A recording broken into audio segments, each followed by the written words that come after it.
Metro রেলের কাজ নির্বিঘ্নে করতে দেশে প্রথমবারের মতো প্রকল্প এলাকাতেই হাসপাতাল। বিদেশিদের আনা হচ্ছে বিশেষ ফ্লাইটে। বছরের শুরুতেই ট্রায়াল রানের আশা।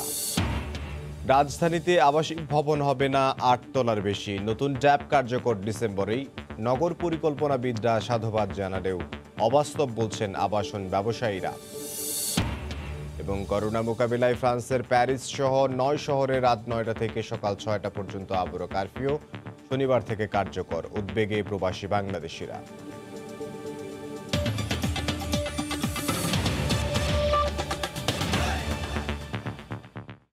ভোরের সময় সঙ্গে আছে আমি ইমদাদুল হক।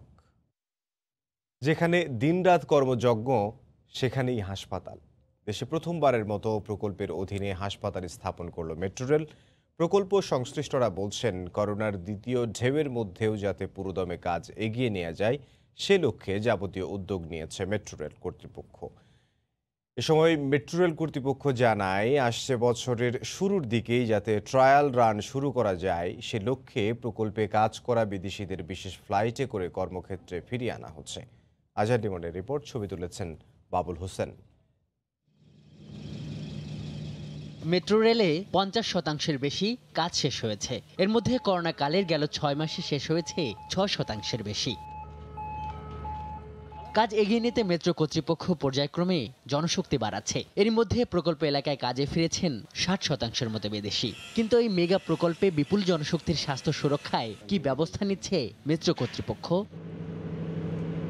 এর উত্তর মিলবে কাস্টিং ইয়ার্ডের পাশে নির্মিত এই ছোট ছোট ফিল্ড হাসপাতালগুলোতে। সদ্য নির্মিত এই হাসপাতালের প্রতিটি বেডে সংযোজন করা হয়েছে আধুনিক সুবিধা। প্রতিটি রোগীর জন্য রয়েছে আলাদা আলাদা অক্সিজেন সিলিন্ডার, অক্সিমিটার ও ইসিজি মেশিন। সংক্রমণ রোধে গ্রহণ করা হয়েছে আন্তর্জাতিক মানের বর্জ্য ব্যবস্থাপনা। দেশি বিদেশি রোগীদের সেবার জন্য প্রস্তুত করতে এই হাসপাতাল কর্মীদের নিয়মিত তৈরি করা হচ্ছে। একটা পেশেন্টের heart rate, pulse rate, oxygen saturation, ECG lead, তারপর টেম্পারেচার এই মনিটরের মাধ্যমে আমরা দেখতে পারবো। বিদেশি যারা আছে মেট্রো রেলে কাজ করার জন্য জাপানিজ, ওদের চিকিৎসা হবে। Moderate case without any comorbidity যদি থাকে, এখানে থেকেই পুরোপুরিভাবে সুস্থ হয়ে যেতে পারবে। সকল জনশক্তিকে যাতে সঙ্গ নিরোধের আওতায় আনা যায় সে লক্ষ্যে নতুন নতুন কোয়ারেন্টাইন সেন্টার নির্মাণ করছে মেট্রো কর্তৃপক্ষ। শারীরিক ও সামাজিক দূরত্ব বাস্তবায়নে এসব সেন্টার স্থাপন করা হয়েছে স্বতন্ত্র ক্যান্টিন সহ অন্যান্য সুবিধা। মেট্রো রেলের ব্যবস্থাপনা পরিচালক বলছেন, করোনার দ্বিতীয় ঢেউয়ের শঙ্কা মাথায় রেখে সব ধরনের প্রস্তুতি নিচ্ছেন তারা। অনেক বিশেষজ্ঞরা বলছেন যে শীতকালে কোভিডের পরিস্থিতি আবার ডিটোরিয়েট করতে পারে। যখন পর্যন্ত আমরা দেখব যে কোভিড সিচুয়েশনটা নিয়ন্ত্রণের ভিতরে না আসছে, ততদিন পর্যন্ত আমরা এই ফিল্ড হাসপাতাল, আমাদের কোয়ারেন্টাইন সেন্টার এটা আমরা অব্যাহত রাখবো। কিন্তু করোনা সংকট কেটে গেলে কি পরিণতি হবে এসব কাঠামোর? আমাদের কিন্তু প্রত্যেকটা প্রকল্পে একটা কিন্তু হেলথ ইউনিট আছে। সেই জায়গাগুলোর জন্য আমরা আবার নতুন করে এরকম বেড, ইকুইপমেন্ট এগুলি আমরা কিনবো না। এই জিনিসগুলোকে সেখানে নিয়ে আমরা এটা সদ্ব্যবহার করব। করোনার কারণে জাপানে আটকা পড়া মেট্রো রেলের কনসালটেন্টদের অর্ধেক এরই মধ্যে ঢাকায় ফিরেছে। বাকিদেরও বিশেষভাবে দেশে ফিরিয়ে আনার ব্যবস্থা করা হচ্ছে বলেও জানান মেট্রো রেলের এই কর্মকর্তা। করোনা সংকটের পর স্বাস্থ্যসেবা নিয়ে ওঠা বিভিন্ন প্রশ্নের প্রেক্ষাপটে মেট্রো রেল কর্তৃপক্ষ এখানে কাজ করা বিদেশিদের এটি নিশ্চিত করতে চান যে সংকটে পড়লে তাদের স্বাস্থ্যসেবা নিশ্চিত করা হবে। আর এর জন্য গাবতলীর এই কাস্টিং ইয়ার্ডে 10 বেডের একটি ফিল্ড হাসপাতাল তৈরির পাশাপাশি উত্তরাতেও তৈরি করা হয়েছে 14 বেডের একটি আইসোলেশন সেন্টার। আজহার লিমন, সময় সংবাদ, ঢাকা। রাজধানীতে আবাসিক ভবন হবে সর্বোচ্চ ৮ তলা। রাজুকের নতুন বিশদ অঞ্চল পরিকল্পনা ড্যাপে এমন প্রস্তাব করা হয়েছে। তবে গণপূর্ত মন্ত্রণালয় বলছে এই সিদ্ধান্ত চূড়ান্ত হবে ডিসেম্বরে। নগরীর উপর চাপ কমাতে নগর পরিকল্পনাবিদরা এই সিদ্ধান্তকে সাধুবাদ জানালেও আবাসন ব্যবসায়ীরা বলছেন অসম্ভব। আশরাফুল ইসলামের ছবিতে আতিকুর রহমান তমালের রিপোর্ট। রাজধানীতে যে কটি এলাকায় নতুন শহর গড়ে তোলা হচ্ছে তার মধ্যে অন্যতম উত্তরার দিয়াবাড়ি। এখানে 10 তলার এই ভবনটি তৈরি হচ্ছে 26 জনের সমন্বিত বিনিয়োগে। এই এলাকার বেশিরভাগ ভবনের উচ্চতাই এমন, কিন্তু সম্প্রতি রাজুকের বিশদ অঞ্চল পরিকল্পনায় যে প্রস্তাব করা হয়েছে সে অনুযায়ী উত্তরায় 8 তলার বেশি উচ্চতার ভবন তৈরির সুযোগ নেই। শুধু উত্তরা নয়, রাজধানীর সব এলাকাতেই জনসংখ্যা অনুযায়ী কোথাও 4, কোথাও 6, আবার কোথাও বা সর্বোচ্চ উচ্চতা হবে 8 তলা। নগর পরিকল্পনাবিদরা বলছেন, বাসযোগ্য নগরী পেতে হলে এটি ভালো সিদ্ধান্ত। এবার চেষ্টা করা হয়েছে যে জনঘনত্বটাকে কিভাবে নিয়ন্ত্রণ করা যায়, এবং সেই কারণেই এইবার ডিটেল এরিয়া প্ল্যানে বিল্ডিংয়ের হাইট রেস্ট্রিকশন করা হয়েছে। এভাবে একটা শহর তৈরি হতে পারে না যার নিয়ন্ত্রণ থাকবে না। যদিও আবাসন ব্যবসায়ীরা বলছেন এটি করা হলে আবাসন ব্যবসায় ধস নামবে। শুধু তাই নয়, তাদের দাবি শহরের উপর চাপ কমাতে শহর বিকেন্দ্রীকরণ করা প্রয়োজন। রাজুকের অসাধু কিছু লোকজন যারা আছে, সবাই না, কিছু যারা আছেন তারা তাদের সুবিধার জন্য এই আইনটা তারা বাস্তবায়ন করতে চাচ্ছে, কারণ তারা মনোবলীভাবে তাদের সিদ্ধান্তটা চাপিয়ে দিতে পারবেন, তখন তাদের হাতে একক ক্ষমতা থাকবে। এইটা আসলে একটা হঠকারী সিদ্ধান্ত। তবে গণপূর্ত মন্ত্রণালয় বলছে সিদ্ধান্তটি এখনো চূড়ান্ত হয়নি। এটা একটা কনসালটেন্ট ফার্ম নিয়োগ করা হয়েছিল ড্যাপ ইস্যুর জন্য, সেইটা তারা একটা রিপোর্ট জমা দিয়েছে, আলোচনা পর্যালোচনা বিশ্লেষণ করা, তারপরে এটা সিদ্ধান্ত নেওয়া হবে। যেসব ভবনের নকশা ইতিমধ্যে পাশ করা হয়েছে সেগুলো নকশা অনুযায়ী হবে, তবে সিদ্ধান্তটি চূড়ান্ত হবার পর নতুন কোনো ভবন 8 তলার বেশি হবে না। সংশ্লিষ্টরা বলছেন রাজধানী ঢাকা বিশ্বের অন্যতম বাস অযোগ্য শহর। সেই জায়গা থেকে এই শহরের উপর চাপ কমাতে কার্যকর সিদ্ধান্তগুলোই নিতে হবে, কিন্তু সেটি ভবনের উচ্চতা কমিয়ে কিনা তা আবারও চিন্তা করার সুযোগ আছে। আতিকুর রহমান তমাল, সময় সংবাদ, ঢাকা। এবার যুক্তরাষ্ট্রের নির্বাচন প্রসঙ্গ। পাল্টাপাল্টি বাকযুদ্ধে জমে উঠেছে শেষ মুহূর্তের মার্কিন নির্বাচনী প্রচারণা। করোনা মোকাবেলায় ট্রাম্পকে ব্যর্থ উল্লেখ করে তুমুল সমালোচনা করেছেন ডেমোক্র্যাট দলীয় প্রেসিডেন্ট প্রার্থী জো বাইডেন। অন্যদিকে জো বাইডেন কট্টর বামপন্থীদের কাছে নিজেকে সঁপে দিয়েছেন দাবি করে ট্রাম্প বলেছেন, মার্কিন নির্বাচনে বাইডেন জিতলে চীন ও অন্যান্য দেশের জয় হবে। যুক্তরাষ্ট্র থেকে হাসানুজ্জামান সাকির রিপোর্ট। করোনা মুক্তি নিয়ে ধোঁয়াশা ও সমালোচনার মধ্যেই 3রা নভেম্বরের নির্বাচনকে সামনে রেখে বিভিন্ন অঙ্গরাজ্য দাপিয়ে বেড়াচ্ছেন মার্কিন প্রেসিডেন্ট ডোনাল্ড ট্রাম্প। মঙ্গলবার পেনসিলভেনিয়ার জনসটাউনে সমাবেশে অংশ নিয়ে শহরতলির নারীদের কাছে ভোট চান তিনি। দেশ জুড়ে করোনা পরিস্থিতি আবারও ভয়াবহ আকার ধারণ করলেও এ নির্বাচনী প্রচারণাতেও মাস্ক ছাড়াই অংশ নেন ট্রাম্প। এ সময় প্রধান প্রতিদ্বন্দ্বী জো বাইডেনের তীব্র সমালোচনা করে ট্রাম্প বলেন, নির্বাচনে জো বাইডেনের জয় মানেই চীনের জয়। বাইডেন নয়, প্রেসিডেন্ট হিসেবে আরো 4 বছর তাকেই মনোনীত করার আহ্বান জানান Trump. Biden has made a corrupt bargain in exchange for his party's nomination. He has handed control to the socialists and Marxists and left-wing extremists like his vice presidential candidate. বসে নেই বিরোধী ডেমোক্র্যাট দলীয় প্রার্থী Joe Biden. একই দিন ফ্লোরিডার drive ইনের এক অনুষ্ঠানে যোগ দিয়ে ট্রাম্পের পাল্টা সমালোচনা করেন তিনি। এ সময় করোনা মোকাবেলায় ট্রাম্পকে ব্যর্থ আখ্যা দিয়ে বাইডেন বলেন, দেশটির শীর্ষ সংক্রমক ব্যাধি প্রধান অ্যান্থনি ফাউসিকে নিয়ে মিথ্যাচারে মেতেছেন ট্রাম্প। একই সঙ্গে নির্বাচনের আগেই শুরু হওয়া আগাম ভোটদানেও উৎসাহ দেন Biden. I'm running as a proud Democrat, but I will govern as an American president. President নির্বাচনের পাশাপাশি ভাইস প্রেসিডেন্ট প্রার্থীরাও জোর প্রচারণা চালাচ্ছেন। তাড়াহুড়া করে ট্রাম্প মনোনীত এমি কনি ব্যারেটকে সুপ্রিম কোর্টের বিচারপতি নিয়োগের অভিযোগ করে ট্রাম্প ও রিপাবলিকানদের তীব্র সমালোচনা করেছেন ডেমোক্র্যাট দলীয় ভাইস প্রেসিডেন্ট পদপ্রার্থী কমলা হ্যারিস। নিয়োগ নিশ্চিতের আগে সিনেটের শুনানিতে প্রশ্নবাণে জর্জরিত করেন এমি কনি ব্যারেটকে। স্বাস্থ্যসেবা সহ বিভিন্ন বিষয়ে প্রশ্ন করা হলেও সরাসরি তার কোনো উত্তর দেননি ব্যারেট। হাসানুজ্জামান সাকি, সময় সংবাদ, নিউ ইয়র্ক। মার্কিন প্রেসিডেন্ট ডোনাল্ড ট্রাম্প নির্বাচনী প্রচারণায় এই মুহূর্তে আইওয়া অঙ্গরাজ্যে বক্তব্য রাখছেন। সরাসরি চলে যাচ্ছে সেখানে। And you made the right choice and you're going to do it again, I hope, because she's great. Joni Ernst. And they're right now in Washington fighting to confirm our great new justice, our future justice of the United States Supreme Court. Joni has been fantastic, and she's been fighting for Iowa values for a long time. She'll call me, sir, can we do this? Nobody called me more on ethanol than Joni and Chuck. In fact, I used to duck their calls. Tell them I'm not in. Just tell them I'm not here. I can't take it anymore, Joni. But that's what a good senator is. They want to keep your state going. They want to keep our country going. They love our country. They love our state that they represent. So Joni Ernst, you got to get her in. And Chuck Grassley, we don't have to worry about him. He'll be around forever. He's great. You know what I love about Chuck Grassley? He's got that voice, that great voice. Even when he's being nice, he sounds like the toughest guy, right? And he's being nice. And he looked at Comey, remember, you know, the corrupt FBI director. And he looks at Comey. He looks at Comey, corrupt guy. And he just said, "Did you leak?" And Comey joked, "Yes, I did. He said in the House. Now let's see what happens to him. But I'll never forget Chuck Grassley, and he didn't mean it to be mean. He's just sort of like got that rough voice. "Did you leak?" What?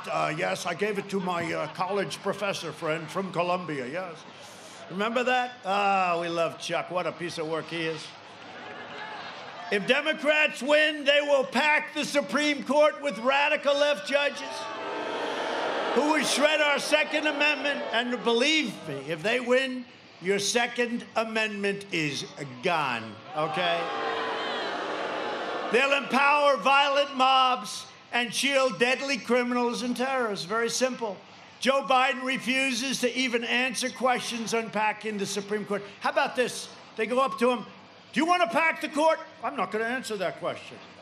You know why? Because they don't ask it if he doesn't, me, it would be like, forget it. But they say, "You were going to pack the court, sir?" "I'm not going to answer that because I don't want to say." "Oh, okay, good. Next question." Can you believe it? This is the essence of our country. We can't allow this to happen. And the other thing is, they don't ask the second.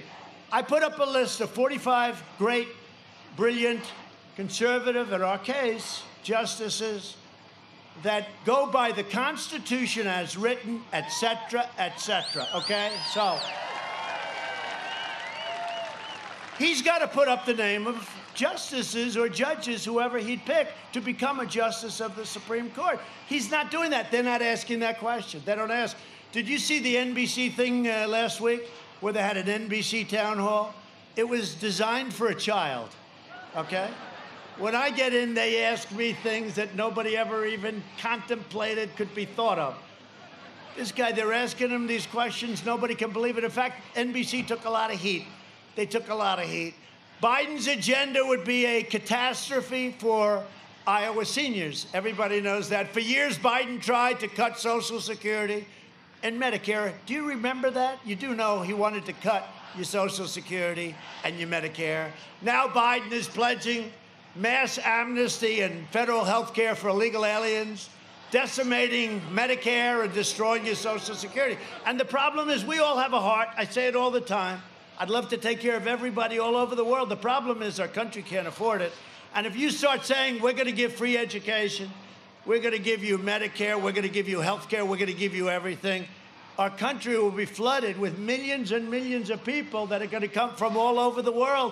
They will নির্বাচনী প্রচারণায় আইওয়া অঙ্গরাজ্যে বক্তব্য রাখছিলেন মার্কিন president Donald Trump. আমরা সরাসরি ছিলাম সেখানে।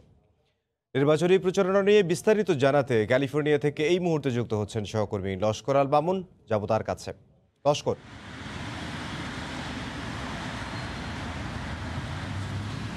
ধন্যবাদ এমদাদ আপনাকে। আপনারা এতক্ষণ সময় টেলিভিশনের মাধ্যমে দেখছিলেন প্রেসিডেন্ট ট্রাম্পের সরাসরি আইওয়ার ভাষণ। আমি মার্কিন যুক্তরাষ্ট্রের নির্বাচনের খবরের পূর্বে আমি একটি তথ্য জানিয়ে রাখতে চাই এমদাদ আপনার মাধ্যমে। সেটি হচ্ছে যুক্তরাষ্ট্রের লস অ্যাঞ্জেলেস শহরে আরও এক বাংলাদেশির করোনা আক্রান্ত হয়ে মৃত্যুর খবর পাওয়া গেছে। গতকাল রাতে আমরা তার মৃতদেহ তার কক্ষ থেকে পুলিশ উদ্ধার করেছে। তবে তার স্বজনরা জানিয়েছেন যে তিনি অসুস্থ ছিলেন এবং করোনা আক্রান্ত ছিলেন এবং তাকে তার কক্ষ থেকে মৃতদেহ উদ্ধার করা হয়েছে গতকাল রাতে।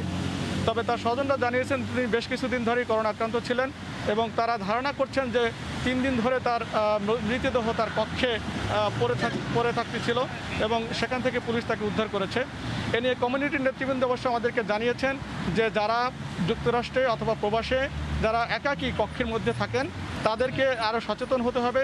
তারা যেন তাদের স্বজন এবং নিকটজনদের সাথে সার্বক্ষণিক যোগাযোগ রাখেন এবং করোনা আক্রান্ত হলে এটি কিন্তু দোষের কিছু নয়, এটি জানাতে হবে মানুষকে, যাতে করে সবাই তার সেবায় এগিয়ে আসতে পারে। এমন মৃত্যু কিন্তু আমরা কামনা করছি না।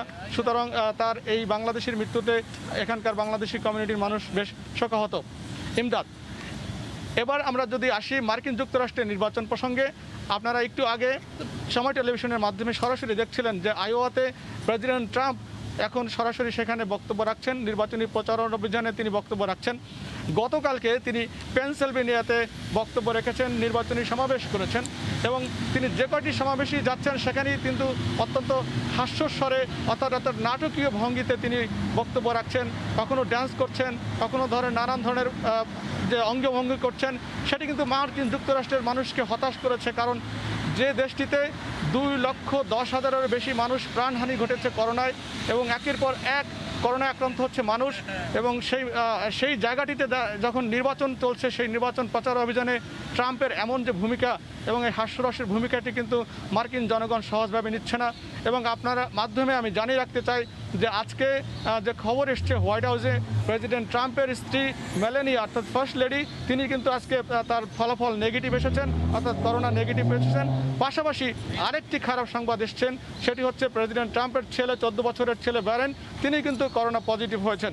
সুতরাং এরপরেও প্রেসিডেন্ট ট্রাম্প যেভাবে তার বিভিন্ন প্রচার সমাবেশে তিনি অংশ নিচ্ছেন এবং করোনাকে মোটেই গ্রাহ্য করছেন না, এটি কিন্তু মার্কিন যুক্তরাষ্ট্রের মানুষের মনে বেশ দাগ কাটছে এবং এটির ফলাফল তাকে আগামী নির্বাচনে পেতে হবে, এমনটি রাজনৈতিক বিশ্লেষণরা মনে করছেন। এদিকে জো বাইডেনও অবশ্য বসে নেই।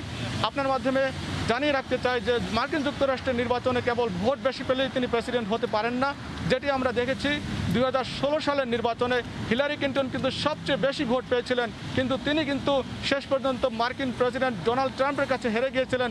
সেটির একটিমাত্র কারণ, সেটি হচ্ছে 538টি ইলেকট্রাল কলেজ ভোট রয়েছে এবং এই 538টি ইলেকট্রাল কলেজ ভোটের 270 এবং তার বেশি ভোট কিন্তু পেতে হবে, তাহলে প্রেসিডেন্ট নির্বাচন হবে। আর সেই 270 তার বেশি ভোট পেতে হলে মার্কিন যুক্তরাষ্ট্রের যে 10টি ঝুলন্ত অঙ্গরাজ্য রয়েছে, সেই ঝুলন্ত অঙ্গরাজ্যগুলোতে কিন্তু ভোটের ব্যবধান, সেখানে কিন্তু জয়লাভ করতে হবে। আর সেই দৃষ্টিকে মাথায় রেখেই দুই প্রার্থী কিন্তু একেবারে চষে বেড়াচ্ছেন সেই ঝুলন্ত দুটি অঙ্গরাজ্য, ফ্লোরিডা, পেনসিলভেনিয়া এবং আইওয়াতে আজকে প্রেসিডেন্ট ট্রাম্প রয়েছেন। গতকালকেও অবশ্য ফ্লোরিডাতে জো বাইডেন প্রচার অভিযান চালিয়েছেন। জো বাইডেনের প্রচার অভিযানের একটি লক্ষ্য তিনি কিন্তু বলে যাচ্ছেন বারবার যে তিনি যদি ক্ষমতায় চলে আসেন তাহলে যে জলবায়ুর পরিবর্তন, প্যারিস জলবায়ু চুক্তি যে রয়েছে, সেই প্যারিস জলবায়ু চুক্তিতে আবার তিনি ফিরে আসবেন এবং এদেশের মানুষের জন্য সম্মানজনক একটি অবস্থান থাকবেন। যুক্তরাষ্ট্রের যে ভাবমূর্তি নষ্ট হয়েছে সারা বিশ্বে, সেই ভাবমূর্তি তিনি ফিরিয়ে আনবেন এবং মার্কিন যুক্তরাষ্ট্রের মানুষের মধ্যে যে একটি সমতা, সেই সমতা তিনি আনয়ন করবেন। অর্থাৎ রেসিজম যে রয়েছে, বর্ণবিদ্বেষ রয়েছে, সেগুলোর কিন্তু তিনি কথা বলছেন। অপরদিকে প্রেসিডেন্ট ট্রাম্প কিন্তু বলছেন যে তিনি ট্যাক্স কাট করবেন, ট্যাক্স তিনি বাড়াবেন না। এই যখন চলছিল তখন কিন্তু প্রচারণা যখন তুঙ্গে, সেই মুহূর্তে কিন্তু বাংলাদেশি প্রবাসী যারা রয়েছে বিদেশে, অর্থাৎ ক্যালিফোর্নিয়ার লস অ্যাঞ্জেলেসেও যারা বাংলাদেশি রয়েছেন, তারা কিন্তু বসে নেই, তারা কিন্তু তাদের প্রচার অভিযান চালাচ্ছেন। আমি যদি এখন একটু কথা বলি যে বাংলাদেশি আমেরিকান ডেমোক্র্যাট পার্টি এখানে রয়েছেন, তারা এখানে প্রচার অভিযান চালাচ্ছেন। আমি এখন কথা বলছি মার্কিন যুক্তরাষ্ট্রের ক্যালিফোর্নিয়ার ডেমোক্র্যাট পার্টির বাংলাদেশি আমেরিকান ডেমোক্র্যাট পার্টির সহসভাপতি এবং আমাদের লিটল বাংলাদেশ প্রেস ক্লাবের সভাপতি এবং সাংবাদিক এবং সংস্কৃতি ব্যক্তিত্ব কাজী মশরুল হুদা। কাজী মশরুল হুদা, আপনি জানেন যে প্রচারণা চলছে এবং এখানে বাংলাদেশিরাও পিছিয়ে নেই, সেক্ষেত্রে আপনারা যে মার্কিন এই প্রেসিডেন্ট নির্বাচনে কিভাবে প্রচারণা চালাচ্ছেন এবং এটার প্রভাব কিভাবে এই নির্বাচনে পড়ছে? আমি প্রথমেই সময় টিভিকে ধন্যবাদ জানাই। এই লস অ্যাঞ্জেলেসের লিটল বাংলাদেশ, ক্যালিফোর্নিয়ার সংবাদগুলোকে বিশ্বের কাছে তুলে ধরার জন্যে আমাদের কার্যক্রমকে, এজন্যে অশেষ ধন্যবাদ। আমরা এই লস অ্যাঞ্জেলেসে বিশেষ করে আপনারা জানেন যে ক্যালিফোর্নিয়ায় এই প্রথম নির্বাচনে বাংলা ভাষায় ব্যালট করা হয়েছে এবং সেই প্রচার আপনারা আপনাদের এই সময় টিভির মাধ্যমে করেছেন, যার ফলে বিশ্বের সবাই জানতে পেরেছে। এটা আমাদের এই লস অ্যাঞ্জেলেস, এই ক্যালিফোর্নিয়ার বাংলাদেশি কমিউনিটিদের একটা গৌরব এবং এজন্যও আপনাদেরকে ধন্যবাদ জানাই। ধন্যবাদ কাজী মশরুল হুদা, আপনাকে অসংখ্য ধন্যবাদ। দর্শক, আপনারা শুনছিলেন এখানকার বাংলাদেশি প্রবাসী বাংলাদেশিদের পক্ষ থেকে যে প্রচারণা চলছে এবং শেষ পর্যন্ত এই প্রচারণার শেষে আমরা জানতে পারবো যে আগামী 3 নভেম্বরের যে ভোট অনুষ্ঠিত হবে, সেই ভোট ফলাফল ইতিমধ্যে আপনার মাধ্যমে জানিয়ে রাখি যে মার্কিন যুক্তরাষ্ট্রে ইতিমধ্যে প্রায় 1 কোটি মানুষ ইতিমধ্যেই তারা ডাকযোগে ভোট প্রদান করেছেন এবং এই ডাকযোগে ভোট দেওয়া হয়েছে। সেই ভোট কিন্তু বিভিন্ন জায়গায় তারা ব্যালটটি ড্রপ করছেন এবং আগামী 3 নভেম্বরের নির্বাচনে দেখা যাবে যে শেষ পর্যন্ত কে প্রেসিডেন্ট জয়যুক্ত হন। এই ছিল ইমদাদ, যুক্তরাষ্ট্রের ক্যালিফোর্নিয়া থেকে নির্বাচনের সবশেষ। নির্বাচনী প্রচারণার খবর আমাদেরকে জানাচ্ছিলেন যুক্তরাষ্ট্রের ক্যালিফোর্নিয়া থেকে লস্কর আল মামুন। বিশ্ব করোনা পরিস্থিতির খবর। করোনা সংক্রমণ মোকাবিলায় ফ্রান্সের প্যারিস সহ 9টি শহরে রাত 9টা থেকে সকাল 6টা পর্যন্ত কারফিউ জারি করা হয়েছে। শনিবার থেকে কার্যকর হচ্ছে কারফিউ। ফরাসি প্রেসিডেন্ট ইমানুয়েল ম্যাক্রো বুধবার রাতে ঘোষণা দেন, কেউ কারফিউ ভঙ্গ করলে গুনতে হবে জরিমানা। সরকারি এই সিদ্ধান্তে আর্থিক ক্ষতি হতে পারে বলে উদ্বেগের মধ্যে পড়েছেন প্রবাসী বাংলাদেশিরা। প্যারিস থেকে মোহাম্মদ লুৎফুর রহমান বাবুর রিপোর্ট। ফ্রান্সে দ্বিতীয় ধাপের করোনার ঢেউ সামলাতে জারি করা হয়েছে কারফিউ। দেশটির প্রেসিডেন্ট ইমানুয়েল ম্যাক্রন বুধবার দুটি গণমাধ্যমকে দেয়া সাক্ষাৎকারে এই কারফিউ ঘোষণা করেন। রাজধানী প্যারিসসহ 8টি শহরে রাত 9টা থেকে সকাল 6টা পর্যন্ত এই কারফিউ বলবৎ থাকবে। আর আগামী শনিবার মধ্যরাত থেকে এই কারফিউ কার্যকর হবে বলে জানা গেছে। আর শনিবার রাত থেকে তার এই ঘোষণা কার্যকর হবে বলে জানা গেছে। আর কেউ কারফিউ ভঙ্গ করলে তাকে গুনতে হবে জরিমানা। তবে স্বাস্থ্যসেবা সহ জরুরি সেবার ক্ষেত্রে এই কারফিউ প্রযোজ্য হবে না। বিশ্ব মহামারী করোনার কারণে গত কয়েক মাস ধরে ফ্রান্সের ব্যবসা বাণিজ্যে চরম মন্দা অবস্থা বিরাজ করছিল। আর নতুন করে এই কারফিউ ঘোষণা করার ফলে এতে আরও বেশি প্রভাব পড়বে বলে মনে করছেন দেশটিতে বসবাসকারী বাংলাদেশি ব্যবসায়ী নেতারা। সরকার যে আশ্বাস দিয়েছেন যে সহযোগিতা করবেন, সেগুলো কতটুকু আমাদের কাজে লাগবে সেটা এখন প্রশ্ন। আমরা মনে করি যে এটা যথেষ্ট নয় এবং সরকার আরও বিশেষভাবে সাহায্য না করলে অনেক ব্যবসা, অনেক সংস্থা বন্ধ করতে বাধ্য। আর সাধারণ বাংলাদেশিরা বলছেন আরও বেশি কর্মহীন হয়ে পড়বেন এখানকার বাংলাদেশিরা। এমনিতে আমাদের এখন কাজ নেই, বেকার সমস্যায় ভুগতেছি, এখন আবার কারফিউ জারি করা হলো, সো বুঝতে পারছি না কি হবে। প্রেসিডেন্ট তার সাক্ষাৎকারে আরও বলেছেন আগামী বছরের গ্রীষ্ম পর্যন্ত সবাইকে এই ভাইরাসের সাথেই বসবাস করতে হবে। ফ্রান্সে একদিকে ব্যবসা বাণিজ্যে চরম মন্দা অবস্থা, অন্যদিকে বেকারত্ব, তার উপর নতুন করে এখন কারফিউ ঘোষণা করা হলো। সব মিলিয়ে ফ্রান্সের অর্থনৈতিক অবস্থা বেশ বিপর্যয়ের মুখে। আর এ থেকে কবে পরিত্রাণ ঘটবে এটি এখনও নিশ্চিত নয়। মোহাম্মদ লুৎফর বাবু, সময় সংবাদ, প্যারিস। করোনা প্রতিরোধে ব্যবসা প্রতিষ্ঠান থেকে শুরু করে কর্মক্ষেত্রে কঠোর নিয়মের আওতায় এখন আয়ারল্যান্ড। কিন্তু শিক্ষা প্রতিষ্ঠান খোলা রাখায় সংক্রমণ রোধ কতটা হবে তা ভাবিয়ে তুলছে দেশটির নাগরিকদের।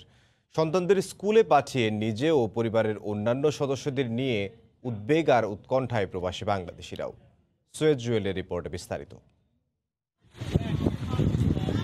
করোনায় কদিন আগেও 15, 20 ও কোনো আক্রান্ত ছাড়াই পার করত আয়ারল্যান্ড। আর আজ এখানে 800 থেকে 1000 আক্রান্ত হচ্ছে প্রতিদিন। দিন যতই যাচ্ছে আক্রান্তের অতীতের রেকর্ড ততই তলানিতে। সাথে বেশ শক্তি নিয়ে বেড়ে উঠছে করোনার ঝড়। আর এই ঝড় সামলাতে সরকারি অনেক সিদ্ধান্তে স্বস্তি আসলেও স্কুলগুলো খোলা নিয়ে চলছে সরকারের ভেতর ও বাইরে নানা বিতর্ক। দুর্ভাগ্যক্রমে আমাদের আয়ারল্যান্ডের সমস্ত স্কুলগুলো এখনো খোলা আছে, যেখানে আমরা অভিভাবকরা এখন এই ব্যাপারটা নিয়ে গভীরভাবে উদ্বিগ্ন। এই কারণে কারণ বাচ্চারা প্রতিনিয়ত স্কুলে যাচ্ছে, বিভিন্ন ধরনের বন্ধু বান্ধবদের সাথে বা ক্লাসমেটদের সাথে দেখা হচ্ছে, বিভিন্ন প্লেগ্রাউন্ডে খেলাধুলা করতেছে, যার মাধ্যমে ওরা হয়তো বা ভাইরাসটাকে ক্যারিয়ার হিসাবে ওরা যার যার বাসায় নিয়ে যেতে পারে, যেখানে বিভিন্ন বয়সের লোকজন বসবাস করে, দাদা দাদি বাবা মা বিভিন্ন বয়সে থাকে বা যারা শারীরিকভাবে অসুস্থ তাদের শরীর আরও ঝুঁকির দিকে যেতে পারে।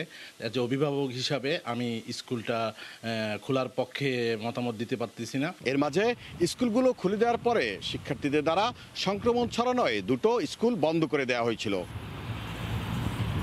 সামনের কনকনে শীতের দিনে কুয়াশাচ্ছন্ন এক ভবিষ্যতেই অপেক্ষা করছে শান্তিপ্রিয় দেশটির জন্য, যা আমাদের কারোরই কাম্য নয়।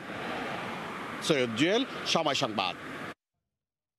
এবার দেশের করোনা পরিস্থিতির খবর জানাবো। স্বাস্থ্য অধিদপ্তরের হিসেবে করোনায় আক্রান্ত হয়ে দেশে গতকাল দুপুর পর্যন্ত 24 ঘন্টায় 16 জন মারা গেছেন। নতুন শনাক্ত হয়েছেন 1684 জন। এ নিয়ে দেশে মোট রোগীর সংখ্যা 3,82,959 জন। দেশে একদিনে নমুনা পরীক্ষা করা হয়েছে 14,411 জনের। এ পর্যন্ত মোট নমুনা পরীক্ষা করা হয়েছে 21,12,448 জনের। 24 ঘন্টায় নতুন করে 1684 জনের দেহে করোনা শনাক্ত হয়েছে। এ নিয়ে মোট আক্রান্ত 3,82,959 জন। 24 ঘন্টায় মারা গেছেন 16 জন। এ পর্যন্ত করোনা আক্রান্ত হয়ে মারা গেলেন 5,593 জন। করোনা থেকে 24 ঘন্টায় সুস্থ হয়েছেন 1,576 জন। এ পর্যন্ত সুস্থ হয়েছেন 2,97,449 জন। গ্লোব বায়োটেকের ভ্যাকসিন ভ্যানকোভিড মানবদেহে ট্রায়াল করবে আইসিডিডিআরবি। এ বিষয়ে আইসিডিডিআরবি এর সঙ্গে সমঝোতা স্মারক সই করেছে গ্লোব বায়োটেক। প্রতিষ্ঠানের ভারপ্রাপ্ত নির্বাহী পরিচালক জানান, টিকা 3,000 মানুষের উপর ট্রায়াল করা হবে। করোনায় বাংলাদেশি ভ্যাকসিন ভ্যানকোভিড নিয়ে সামনে এসেছে গ্লোব বায়োটেক।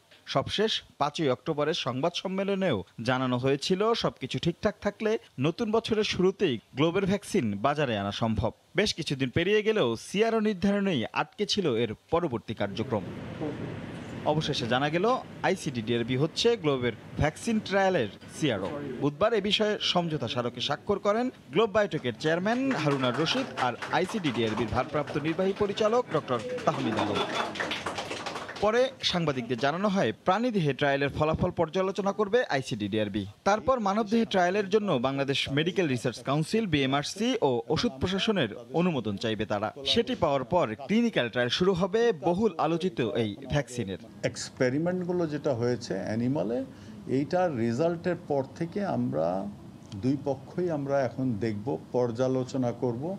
তারপরে এটা যে ক্লিনিক্যাল ট্রায়ালে যে প্রোটোকল হবে, প্রোটোকলগুলো আমরা দেখব, রিভিউ হবে, তারপর আমরা এটাকে আপনার দরখাস্ত করব ফর অ্যাপ্রুভাল।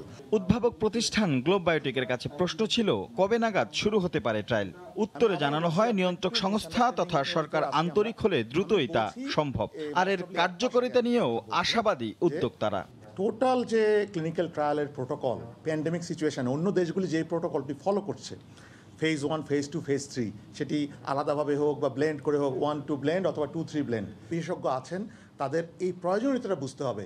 আমি সকালে ডক্টর তাহমিদকে বলতেছিলাম, একদিন আগেই যদি অ্যাপ্রুভালটি দেওয়া যায় তাহলে বাংলাদেশ হিসাবে 3,000 লোক আক্রান্ত থেকে বেঁচে যাবে। দেশে প্রথম করোনা শনাক্তের দিন থেকেই ভ্যাকসিন নিয়ে কাজ শুরু করে গ্লোব বায়োটেক। রাশেদ লিমন, সময় সংবাদ, ঢাকা। ভোরের সময় আরও থাকছে। শাহজালাল বিমানবন্দরে 2টি স্ক্যানার বিকল হওয়ায় বন্ধ পচনশীল পণ্য রফতানি। ইউরোপের বাজার হারানোর শঙ্কা। 7 মাস পর 28 অক্টোবর শুরু বাংলাদেশ ভারত বিমান চলাচল।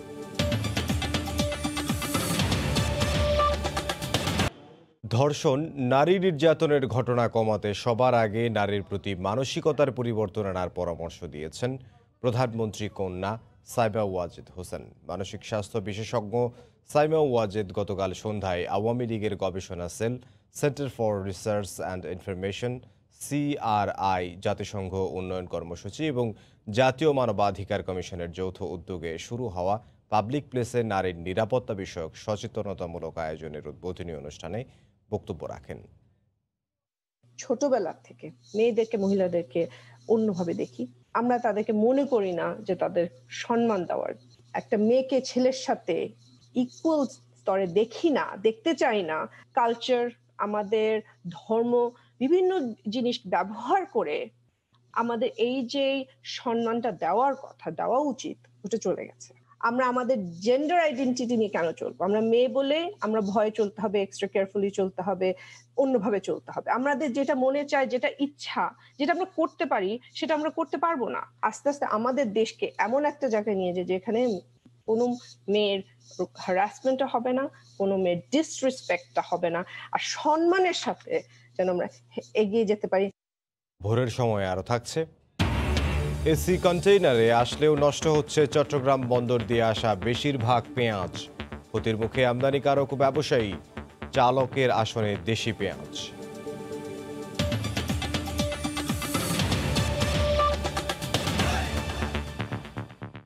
প্রতিদিন সকালে রাজধানীর বঙ্গবন্ধু শেখ মুজিব মেডিকেল বিশ্ববিদ্যালয় হাসপাতালের বহির্বিভাগে সেবা নিতে আসেন অনেক রোগী। এই মুহূর্তে সেখানে আছেন সহকর্মী মুজাহিদ শুভ। এ বিষয়ে বিস্তারিত জানতে যাব তার কাছে।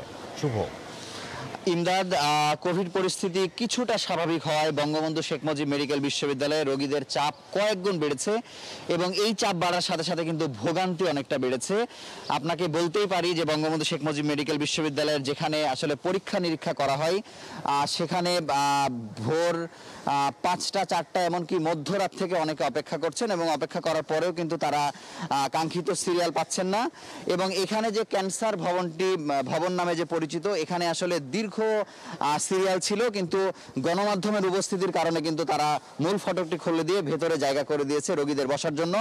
একজন ভুক্তভোগীর সাথে আমরা কথা বলবো যে আসলে আপনি এখানে কি পরীক্ষা করাতে এসেছেন এবং প্রতিদিনের চিত্রটা কি, এর আগে আপনি ফিরে গেছেন কিনা, আপনার অভিজ্ঞতাটা জানবো। জি, আমি এখানে ওই আল্ট্রাসাউন্ড করাতে এসেছি, আরেক দিন এসেছিলাম, কিন্তু সেখানে এসে আমি এখানে চান্স পাই নাই। ওই জন্য উনি বলছে যে 45 জন পুরুষ 45 জন নারী, এর বেশি লোক নেয় না। আর আজকে সকালে আমরা ফজর পরপর রওনা দিয়ে এখানে ফজর পরপরে আসছি, কিন্তু আজকে এসেও এখানে সিরিয়াল আমরা মেনটেন করতে পারিনি, মানে সিরিয়াল পাইনি। এখন আমাদের আবার এত দূর থেকে এসেছি, আবার ফিরে যেতে হচ্ছে। কিন্তু আমরা শুনি যে অনেক ক্ষেত্রে এই যে 45 জন নেওয়া হয়, অনেক সময় 20 জন 25 জন থাকার পরে বলে দেওয়া হয় যে এটা ফিল আপ হয়ে গেছে, অথবা অনেক সময় টাকার মাধ্যমেও আনসাররা লোক ভেতরে ঢোকান, এই ধরনের অভিযোগ আমরা পাই। এরকম কোনো সত্যতা আপনারা দেখেছেন কিনা? জি, এমন একটা আমরা দেখছি যে একটু আগে দেখলাম যে ওনারা শুনলাম যে মানে 500 টাকা করে নিচ্ছে আলাদাভাবে, নিয়ে ওনাদেরকে সিরিয়াল করে মানে তারা ভিতরে ঢুকাই দিচ্ছে এদেরকে ইয়ার বাইরে।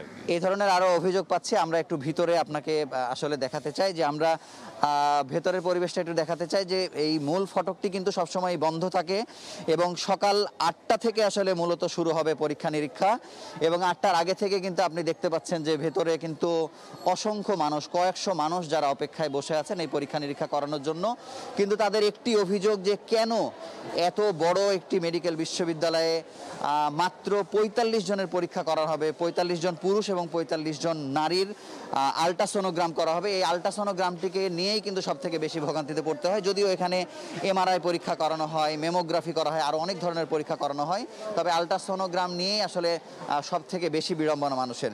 এবং আপনাকে আরও বলে রাখি যে শুধুমাত্র পরীক্ষা নিরীক্ষা নয়, বিভিন্ন ইনডোরেও কিন্তু রোগীদের ব্যাপক চাপ বেড়েছে। এবং একটি বিষয় বলা যায় যে রোগীরা কোভিডের ঝুঁকিতে কিন্তু তুলনামূলকভাবে বেশি থাকেন, কিন্তু এখানে সামাজিক দূরত্ব বলতে যে বিষয়টা আমরা বলে থাকি সবসময়, এই ধরনের দূরত্বের কিন্তু বালাই নেই। তবুও আজকে মূল ফটক খুলে দেওয়ার কারণে রোগীটা অন্তত বসার একটি সুযোগ পেয়েছেন, কিন্তু এর আগে কিন্তু তাদেরকে দীর্ঘ সময় পর্যন্ত আসলে দাঁড়িয়ে থাকতে হয়।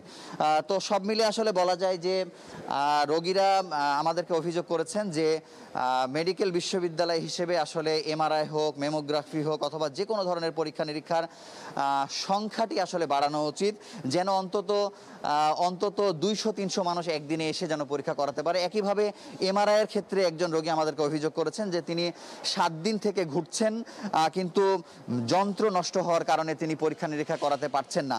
এবং স্বাভাবিকভাবেই আরও একজন রোগী আমাদেরকে অভিযোগ করেছেন যে এখানকার পরীক্ষা নিরীক্ষার ফিও কিন্তু অনেকটা বাড়ানো হয়েছে। দেখা গেছে যে 1 বছর আগে যেটি 200-250 ছিল, সেটি এখন 500 টাকায় আসলে পরীক্ষা করানো হচ্ছে। তো সব মিলে বলা যায় যে রোগীদের আসলে কয়েক ধরনের ভোগান্তি, এক ধরনের সিরিয়াল কেন্দ্রিক ভোগান্তি। তারা মধ্যরাত থেকে এসেও যথাসময়ে পরীক্ষা নিরীক্ষা না করাতে পেরে যেমন ফিরে যাচ্ছেন, পরীক্ষা নিরীক্ষার ফি যেমন বাড়ানো হয়েছে।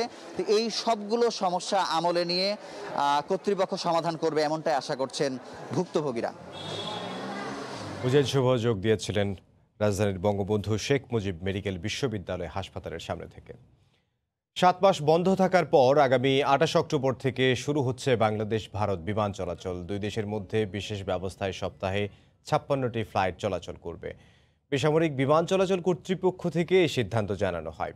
করোনার কারণে সব যোগাযোগ বন্ধ হয়ে যাওয়ায় দুই দেশের মধ্যে এয়ার বাবল চলাচলের বিষয়টি সম্প্রতি আলোচনায় আসে। এই সিদ্ধান্ত অনুযায়ী খুলছে দুই দেশের আকাশপথ। সপ্তাহে বাংলাদেশ থেকে 28টি ফ্লাইট ভারত যাবে, সমান সংখ্যক ফ্লাইট নামবে ঢাকায়ও। এর মধ্যে বিমান Bangladesh airlines, US Bangla airlines এবং নোভো এয়ার, এই 3টি বাংলাদেশি কোম্পানি ভারতে বিমান পরিচালনা করবে।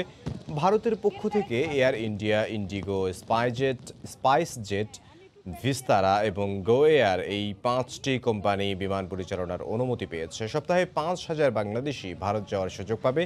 সম্প্রতি পর্যটন ছাড়া 9টি ক্যাটাগরিতে বাংলাদেশিদের অনলাইন ভিসা দেওয়ার ঘোষণা দিয়েছে ভারত।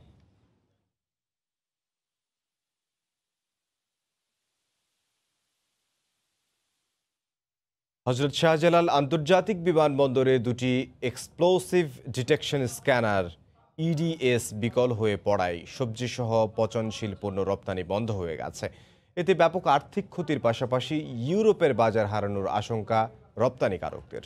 বিকল্প ব্যবস্থা হিসেবে ডগ স্কোয়াড দিয়ে ইউরোপগামী অন্যান্য রপ্তানি পণ্য তল্লাশি করা হলেও তা খুবই সীমিত। এতে তৈরি পোশাকসহ জরুরি পণ্য রপ্তানিও মারাত্মকভাবে ব্যাহত হচ্ছে। বিস্তারিত জানাচ্ছেন হাজেরা শিউলি। শাহজালাল আন্তর্জাতিক বিমানবন্দর দিয়ে প্রতিদিন গড়ে 700 মেট্রিক টন পণ্য রপ্তানি হয়। এর মধ্যে প্রায় 65% যায় ইউরোপে। দুটি ইডিএস বিকল হয়ে পড়ায় গত 7 দিনে প্রায় 80 মেট্রিক টন সবজি রপ্তানি করা যায়নি। এতে রপ্তানিকারকদের পাশাপাশি ক্ষতির মুখে পড়েছেন সবজি চাষিরাও। গত 7 দিনে আমাদের প্রায় 2 কোটি টাকার উপরে পণ্য এয়ারপোর্ট থেকে ফেরত আসছে এবং ইউরোপের মার্কেটে আমাদের যে একটা সুনাম আছে, এই সুনামটা কিন্তু পূর্ণ হচ্ছে। বিদেশি গ্রাহকগুলো অন্য দেশে ডাইভার্ট হয়ে যাচ্ছে। ওরা কিন্তু প্রতি কেজি সবজির মধ্যে 5 টাকার উপরে স্ক্যানিং চার্জ হিসাবে এক্সপোর্টার থেকে কিন্তু আদায় করে, কিন্তু কোনো সার্ভিস এয়ারপোর্ট সিভিল এভিয়েশন থেকে স্ক্যানিং ব্যাপারে পাওয়া যাচ্ছে না। ব্যবসায়ীদের অভিযোগ, ইউরোপগামী পণ্য নিরীক্ষার জন্য এক্সপ্লোসিভ ডিটেকশন স্ক্যানার বাধ্যতামূলক হলেও শাহজালালে ইডিএস আছে মাত্র 2টি। এর মধ্যে একটি স্ক্যানার বিকল আগস্ট মাস থেকে, দ্বিতীয় স্ক্যানারটিও 1 সপ্তাহ আগে বিকল হয়ে পড়ায় তৈরি পোশাক সহ অন্যান্য পণ্য নির্দিষ্ট সময়ে রপ্তানি সম্ভব হচ্ছে না। এক হলো কার্গো ঠিক মতো যাচ্ছে না, 2 নম্বর হলো এই যে ফার্দার যে আবার স্ক্যানিং করা লাগতেছে প্রতিমধ্যে, ধরেন মিডল ইস্টে বা যে কান্ট্রিতে, সেখানে 8 থেকে 10 সেন্ট পর্যন্ত আবার এক্সট্রা চার্জ দেওয়া লাগে। আমাদের 4টা মেশিন থাকতো, 2টা নষ্ট হলো, 2টা মেশিন থাকতো অল্টারনেটিভ চলতো, কিন্তু এখন ধর 2টা মেশিন নষ্ট। ইডিএস দুটি সারাতে বিদেশ থেকে যন্ত্রপাতি আনা হয়েছে। সবকিছু ঠিকঠাক থাকলে 1 সপ্তাহের মধ্যে সচল হবে বলে জানান বিমানবন্দরের পরিচালক। আমাদের ইডিএস মেশিন দুটা বন্ধ আছে কারণ তাদের বিয়ারিং এর সমস্যা, বিয়ারিং গুলো চেঞ্জ করতে হবে। এই সপ্তাহের শেষের দিকে সব ম্যান পাওয়ার সহ ইঞ্জিনিয়ার সহ সবকিছু চলে আসলে হয়তো নেক্সট উইকে মেরামত শেষ হয়ে গেলে ইনশাআল্লাহ সচল হয়ে যাবে। আমরা চেষ্টা করছি ডগার স্ক্রিনিংটা বাড়িয়ে এক্সপোর্ট কার্গোটা সচল রাখার জন্য। নিরাপত্তা ঘাটতির কারণ দেখিয়ে 2016 মার্চে বাংলাদেশ থেকে পণ্যবাহী সরাসরি ফ্লাইট চলাচলে নিষেধাজ্ঞা আরোপ করে যুক্তরাজ্য। পরে দেশটির পরামর্শ প্রতিষ্ঠানে পরামর্শ অনুসারে ইডিএস বসানো সহ বিভিন্ন পদক্ষেপ নেওয়ার পর 2018 সালে নিষেধাজ্ঞা প্রত্যাহার করে দেশটি। হাজেরা শিউলি, সময় সংবাদ, ঢাকা। ইলিশের প্রজনন নিরাপদ করার লক্ষ্যে গতকাল থেকে টানা 22 দিন সাগর নদ নদীতে সব ধরনের মাছ ধরা বন্ধ রয়েছে। নিষেধাজ্ঞা শুরুর আগেই তীরে ফিরেছেন কক্সবাজার উপকূলের লক্ষাধিক জেলে। তবে দীর্ঘ এই বন্ধে সাগরে বিদেশি মাছ ধরার ট্রলার অনুপ্রবেশ ঠেকাতে নৌবাহিনী ও কোস্টগার্ডের টহল জোরদারের তাগিদ তাদের। বিস্তারিত জানাচ্ছেন সুজাউদ্দিন রুবেল। জেলে অধ্যুষিত কক্সবাজার উপকূল, বাকখালী নদী, মাঝির ঘাট ও নাজিরাটেক মোহনায় ট্রলার ও নৌকা নিয়ে নিরাপদ স্থানে ফিরেছেন জেলেরা। টানা 22 দিনের নিষেধাজ্ঞার এই সময়ে কেউ নৌকা, আবার কেউ ট্রলার মেরামতের উদ্যোগ নিচ্ছেন। তবে দীর্ঘ নিষেধাজ্ঞায় কিভাবে সংসার চালাবেন তা নিয়ে দুশ্চিন্তায় জেলেরা। গত কয়েক বছর ধরে ডিম ছাড়ার মৌসুমে মাছ ধরা বন্ধ রাখছে সরকার। বাজারে বড় আকারে ইলিশ থেকে বোঝা যায় এর সুফল মিলছে, কিন্তু এই সুফলের মূল ভাগিদার যারা, সেই জেলেরাই থেকে যাচ্ছে সুযোগের বাইরে। মৎস্য সমিতি বন্ধ দিয়ে পছন্দ, আমি 1 কেজি চাল পাইনি, বেতন দেবে না, আমরা কি হাই চলবো। কক্সবাজারের নিবন্ধিত মাছ ধরার ট্রলার রয়েছে 4500-এর বেশি। নিষেধাজ্ঞার এই সময়ে সাগরে বিদেশি ট্রলারের দৌরাত্ম্য বন্ধের দাবি জানিয়েছেন ট্রলার মালিকরা। মায়ানমার এবং ইন্ডিয়া থেকে যেন কোনো রকম বোট এবং ট্রলার না আসে, মাসিয়ে করতে না পারে। মৎস্য কর্মকর্তা জানালেন, নিষেধাজ্ঞার সময় জেলেদের চাল সহায়তার পাশাপাশি সাগরের নৌবাহিনী, কোস্টগার্ড ও নৌ পুলিশের টহল জোরদার করা হয়েছে। বিদেশি জাহাজ আমাদের সমুদ্র সীমানায় ঢোকার কোনো আপাতত সুযোগ আছে বলে আমি মনে করি না। নিবন্ধিত 4500 ট্রলার থাকলেও উপকূলে ফিরেছে 6000-এর বেশি ট্রলার। আর এসব ট্রলারে মাছ শিকার করে জীবিকা নির্বাহ করেন প্রায় লক্ষাধিক জেলে। সুজাউদ্দিন রুবেল, সময় সংবাদ, কক্সবাজার। ইলিশ রক্ষা অভিযানের প্রথম দিনে গতকাল পটুয়াখালী থেকে 30 কেজি মাছ সহ 3 জেলেকে আটক করেছে নৌপুলিশ। জব্দ করা হয়েছে 20,000 মিটার কারেন্ট জাল। নৌপুলিশ জানায়, গতকাল সকাল থেকেই গঙ্গামতী, সাগর মোহনার বিভিন্ন পয়েন্টে অভিযান চালানো হয়। এ সময় নিষেধাজ্ঞা অমান্য করে ইলিশ মাছ ধরার দায়ে 3 জেলেকে আটক করা হয়। জব্দ করা হয় 20,000 মিটার জাল ও 30 কেজি মাছ। পরে আটককৃতদের 15,000 টাকা জরিমানা করেন ভ্রাম্যমাণ আদালত। এছাড়া মাইকিং করে ইলিশ সহ সব ধরনের মাছ ধরতে নিষেধ করে জেলেদের সচেতন করা হয়।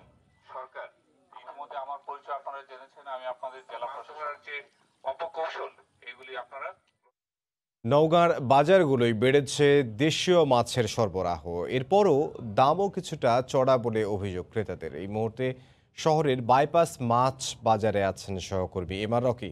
বিস্তারিত জানতে যোগ দেব তার সঙ্গে।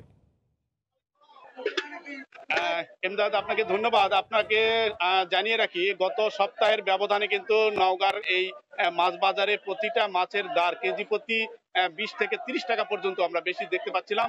তবে মাছ বিক্রির হার এখানে আমদানি বেড়েছে, আমদানির পাশাপাশি পাইকারের উপস্থিতিও কিন্তু অনেক বেশি এখানে। তবে মাছ ব্যবসায়ীরা বলছেন এই সময়টাতে মাছের যে উৎপাদন, বিশেষ করে এখানে নদী জলাশয়গুলোতে কিন্তু গত কিছুদিন আগে বন্যা হয়েছিল। বন্যার কারণে কিন্তু এখানে মাছের উৎপাদন কিছুটা ব্যাহত হয় এবং এই ব্যাহত হওয়ার কারণে মাছের দরটা চড়ে যায় এবং জলাশয়গুলোতে কিন্তু এখন মাছ কিছুটা কম আসছে। দেশীয় মাছ কিন্তু বেশি মিলছে, বিশেষ করে নদীগুলোতে, কিন্তু পুকুরের মাছ কম আসার কারণে এই আমদানি কিছুটা কমেছে। এই কারণে কিন্তু দামের ক্ষেত্রে একটা হেরফের এখানে লক্ষ্য করছিলাম। জেলায় কিন্তু গত সপ্তাহের ব্যবধানে বিশেষ করে রুই, প্রতি কেজি রুই 1 কেজি ওজনের রুই কিন্তু বিক্রি হচ্ছে এখানে 130 টাকা, 140 টাকা কেজিতে। অন্যদিকে মৃগেল এবং কাতল যেটা 180, 170 টাকা প্রতি কেজি বিক্রি হচ্ছে। তো দরের এই যে উঠানামার কারণ কিন্তু স্থানীয় যারা পাইকাররা বলছেন যে তারা কিন্তু বেশি দর আশা করছিলেন মাছ চাষিরা, কিন্তু মাছের উৎপাদনের জায়গাটাই কিন্তু ব্যাহত হওয়ার কারণে দরের এই ঊর্ধ্বগতি। আপনি জানেন, হঠাৎ করে কিন্তু সব জিনিসেরই বাজারে কিন্তু একটা দর ঊর্ধ্বমুখী হওয়ার কারণে সাধারণ ক্রেতাদের ভিতর কিন্তু একটা নাভিশ্বাস লক্ষ্য করছিলাম এবং এই মাছ বাজারে কিন্তু দরের জায়গাটাও কিন্তু অনেক বৃদ্ধি হওয়ার কারণে সাধারণ ক্রেতাদের ভিতর কিন্তু কিছুটা ক্ষোভ লক্ষ্য করা যাচ্ছে যে মাছ গত সপ্তাহের ব্যবধানে বিক্রি হয়েছিল 120 টাকা, সেই মাছ আজকের বাজারে এসে সেটা 160 থেকে 170 টাকা। তবে মাছ চাষিরা বলছেন তারা যে প্রতি বছর কিন্তু মাছের যে উৎপাদন খরচের জায়গাটা, মাছের যেসব উৎপাদন করতে যে বিষয়গুলি খাদ্যের দরকার, এই খাদ্য কিন্তু তুলনামূলক অনেক চড়া দাম, তারা কিন্তু বেশি দাম সবসময় আশা করে থাকেন এবং এই মাছের দাম বৃদ্ধি হওয়ার কারণে কিন্তু এখন তাদের যে প্রত্যাশার জায়গা তা কিন্তু পূরণ হচ্ছে। আমরা আরেকটি বিষয় জানি রাখি, এ জেলায় মাছের যে উৎপাদন ব্যবস্থা তা কিন্তু 61,210 মেট্রিক টন মাছ এ জেলায় কিন্তু চাহিদা রয়েছে। তার বিপরীতে কিন্তু প্রায় 76,000 মাছ মেট্রিক টন উৎপাদন হয়ে থাকে, এটা জানিয়েছে জেলা কৃষি বিভাগ, মৎস্য বিভাগ। মাছের উৎপাদনের জায়গায় কিন্তু নওগাঁ জেলায় 7টি নদী সহ প্রায় 215টির মতো ছোট বড় জলাশয় রয়েছে। এই জলাশয়গুলো থেকে কিন্তু মাছ তারা উৎপাদন করে থাকেন। প্রতি বছর প্রায় 16,000 মেট্রিক টন মাছ কিন্তু উদ্বৃত্ত এই জেলা থেকে তারা উৎপাদন করার একটা রেকর্ড তারা রেখেছেন এবং জানিয়েছেন। তো মাছের উৎপাদনের এই জায়গাতে কিন্তু ভালো একটা দামের ক্ষেত্র কিন্তু নিশ্চিত করার জন্য সবসময় দাবি জানিয়ে আসছেন এখানকার যারা মাছ চাষি ছিলেন। তো সেই দাবির কিন্তু এখন কিন্তু তারা প্রত্যাশিত কাঙ্ক্ষিত দরের জায়গাটা পাচ্ছেন। তো এই মাছের দরের ক্ষেত্রে যদিও দাম মাছ চাষিরা পাচ্ছেন, কিন্তু ভোক্তাদের ভিতর কিন্তু একটা অস্বস্তি লক্ষ্য করছিলাম। হঠাৎ করে দাম বৃদ্ধি তাদের জন্য একটি বড় হতাশার কারণ দেখছিলাম। তারা কিন্তু দাম কমের কথা বলছেন যেন দ্রুত কমে যায় মাছের দর। তো এমদাদ, এই ছিল নওগাঁর সান্তাহারের এই বাইপাস মাছ বাজার থেকে আমার কাছে মাছ কেনা বেচার খবর। নওগাঁ থেকে যোগ দিয়েছিলেন সহকর্মী এমআর রকি, তিনি জানাচ্ছিলেন মাছ বাজারের খবর। আমরা রাজধানীর মাছ বাজারের খবর জানবো। সকাল থেকে রাজধানীতে জমে উঠেছে পাইকারি মাছের বাজার। এই মুহূর্তে রাজধানীর সোয়ারীঘাটে আছেন সহকর্মী সানবীর রূপল, যোগ দেব তার সঙ্গে। রূপল,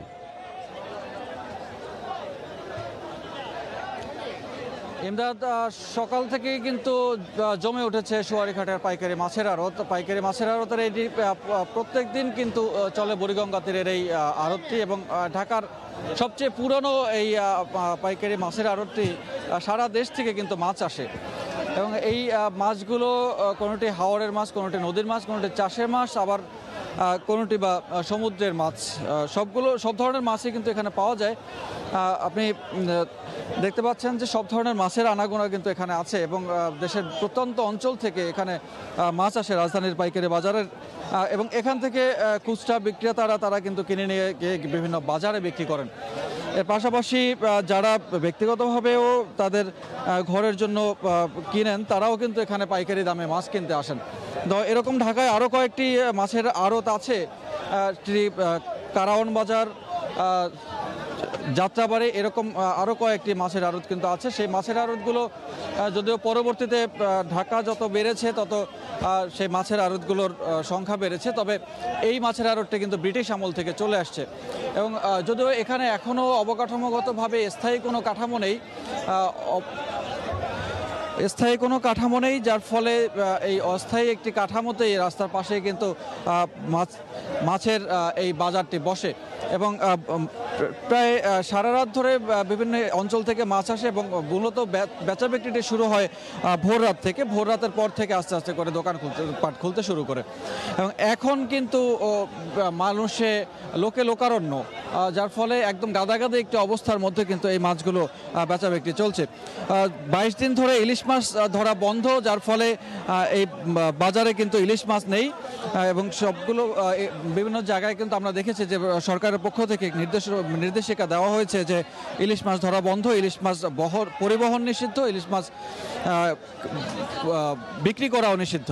যার ফলে ইলিশ মাছ না থাকলে অন্য মাছের উপরে কিন্তু চাপ আছে এবং অন্য মাছের দামের খুব একটা এখন পর্যন্ত তেমন একটা হেরফের নেই, যেহেতু মাছের চাহিদা যেমন আছে তেমনি মাছের সরবরাহ বেশ আছে।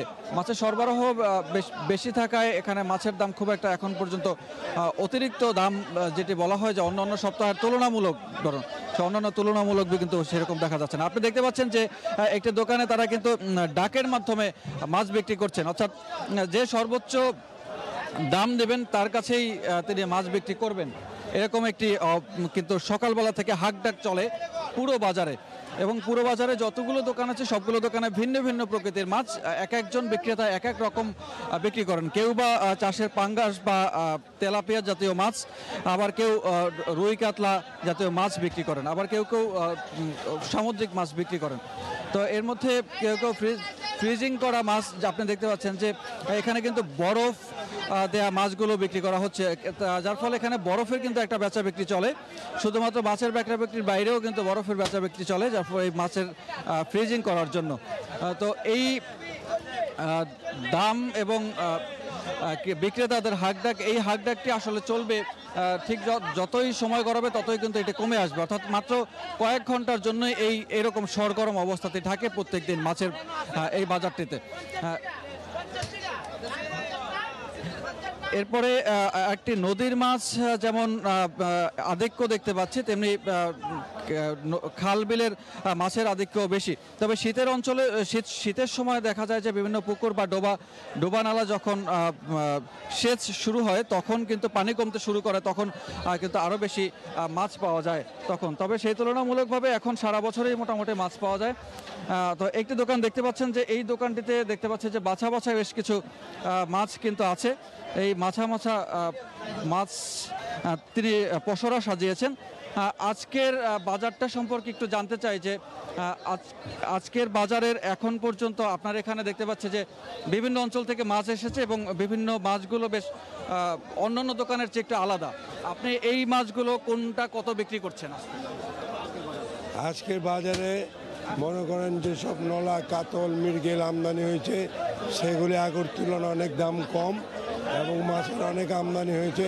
এটা সরিঘাট মাছের আড়ত, এখানে প্রচুর পরিমাণ মাছ আসে এবং খুব কম দামে অল্প মূল্যে বেচা কিনি হয়। আপনি দেখতে পাচ্ছেন যে যতগুলো মাছ আছে কোনটা কত দামে বিক্রি করছে?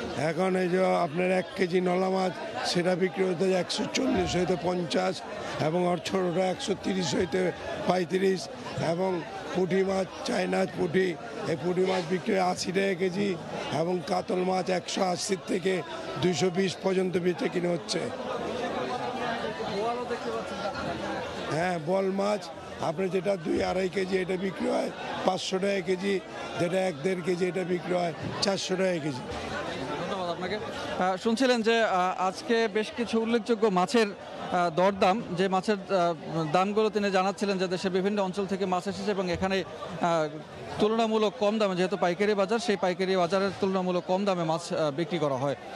তো এখানের এই যে মাছের বেচা বিক্রি, এই মাছের বেচা বিক্রিগুলো এখানে যেহেতু বুড়িগঙ্গা নদীর পাশে, যার ফলে নদী কেন্দ্রিক মাছও কিন্তু এখানে আসে এবং সারা বছরের যে রাজধানীর যে চাহিদা, তার চাহিদার একটা উল্লেখযোগ্য অংশ কিন্তু এখান থেকে সরবরাহ করা হয় এবং ঢাকার বিভিন্ন এলাকাভিত্তিক যে বাজার, বিভিন্ন এলাকাভিত্তিক বাজার, সেই এলাকাভিত্তিক বাজারে কিন্তু এখানে মাছ চলে যায় এবং ইলিশ মাছ ধরা শুরু হলে আবারও হয়তো ইলিশের সেই সুঘ্রাণ এবং স্বাদে ভরপুর থাকবে এই বাজারটি। তবে এখনও ইলিশ মাছ নেই এবং সরকারের নির্দেশনা মোতাবেকই মানা হচ্ছে এখানে ইলিশ মাছ ধরা নিষিদ্ধ এবং পরিবহন সেই নির্দেশনা। তো এখনও পর্যন্ত সকালবেলা সুয়ারীঘাটের মাছের আড়ত থেকে এই ছিল সবশেষ খবর। রাজধানীর সুয়ারীঘাটের মাছের বাজারের খবর আমাদেরকে জানাচ্ছিলেন সহকর্মী সারমির রূপল।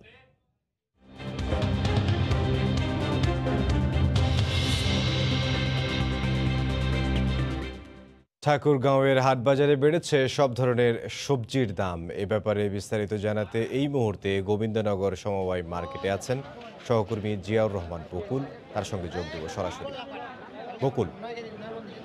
ইমদাদ, আপনাকে ধন্যবাদ। আমরা সকাল থেকেই কিন্তু এই বড় যে পাইকারি বাজার আছে ঠাকুরগাঁয়ের সবজির, সেই পাইকারি বাজারে কিন্তু অবস্থান করছি। আমরা এখান থেকে জানতে পেরেছি যে ঠাকুরগাঁ জেলার 5টি উপজেলার যারা কৃষক আছে তারা কিন্তু কৃষকের যেই উৎপাদিত সবজি, সেই সবজি কিন্তু এই পাইকারি বাজারে নিয়ে আসেন এবং এই পাইকারি বাজারে নিয়ে আসার পরে এখানে খুচরা যে বাজারগুলো আছে, যারা ব্যবসায়ী আছে তারা এখানে আসেন এবং দেশের বিভিন্ন জায়গা থেকে তারা কিন্তু পাইকাররা এইখান থেকে সবজি কিনে নিয়ে যান। তবে এখানে কৃষকদের সাথে আমরা কথা বলেছি, তারা যে জিনিসটা আমাদেরকে জানিয়েছেন যে সময় অসময়ে বৃষ্টি, সেই কারণে কিন্তু যেই পরিমাণ সবজি উৎপাদন হওয়ার কথা সেই পরিমাণ সবজি কিন্তু উৎপাদন হচ্ছে না, আর সেই কারণেই বাজারে কিন্তু মূল্যটা কিছুটা হলেও অনেক বেশি বলছে এখানকার যারা ক্রেতা এবং বিক্রেতা আছে তারা। আমরা লক্ষ্য করেছি যে কৃষি বিপণন অধিদপ্তর যারা সংশ্লিষ্ট দপ্তর আছেন তাদের পক্ষ থেকে সম্প্রতি একটি বিজ্ঞপ্তি প্রকাশ করা হয়েছে আলুর দাম নিয়ে। সেখানে উল্লেখ করা হয়েছিল যে হিমাগার গেটে প্রতি কেজি আলু বিক্রি হবে 20 থেকে 23 টাকা এবং 25 টাকা পাইকারি দরে বিক্রি হবে এই পাইকারি বাজারে, আর খুচরা বাজারে বিক্রি হবে 30 টাকা কেজি পর্যন্ত।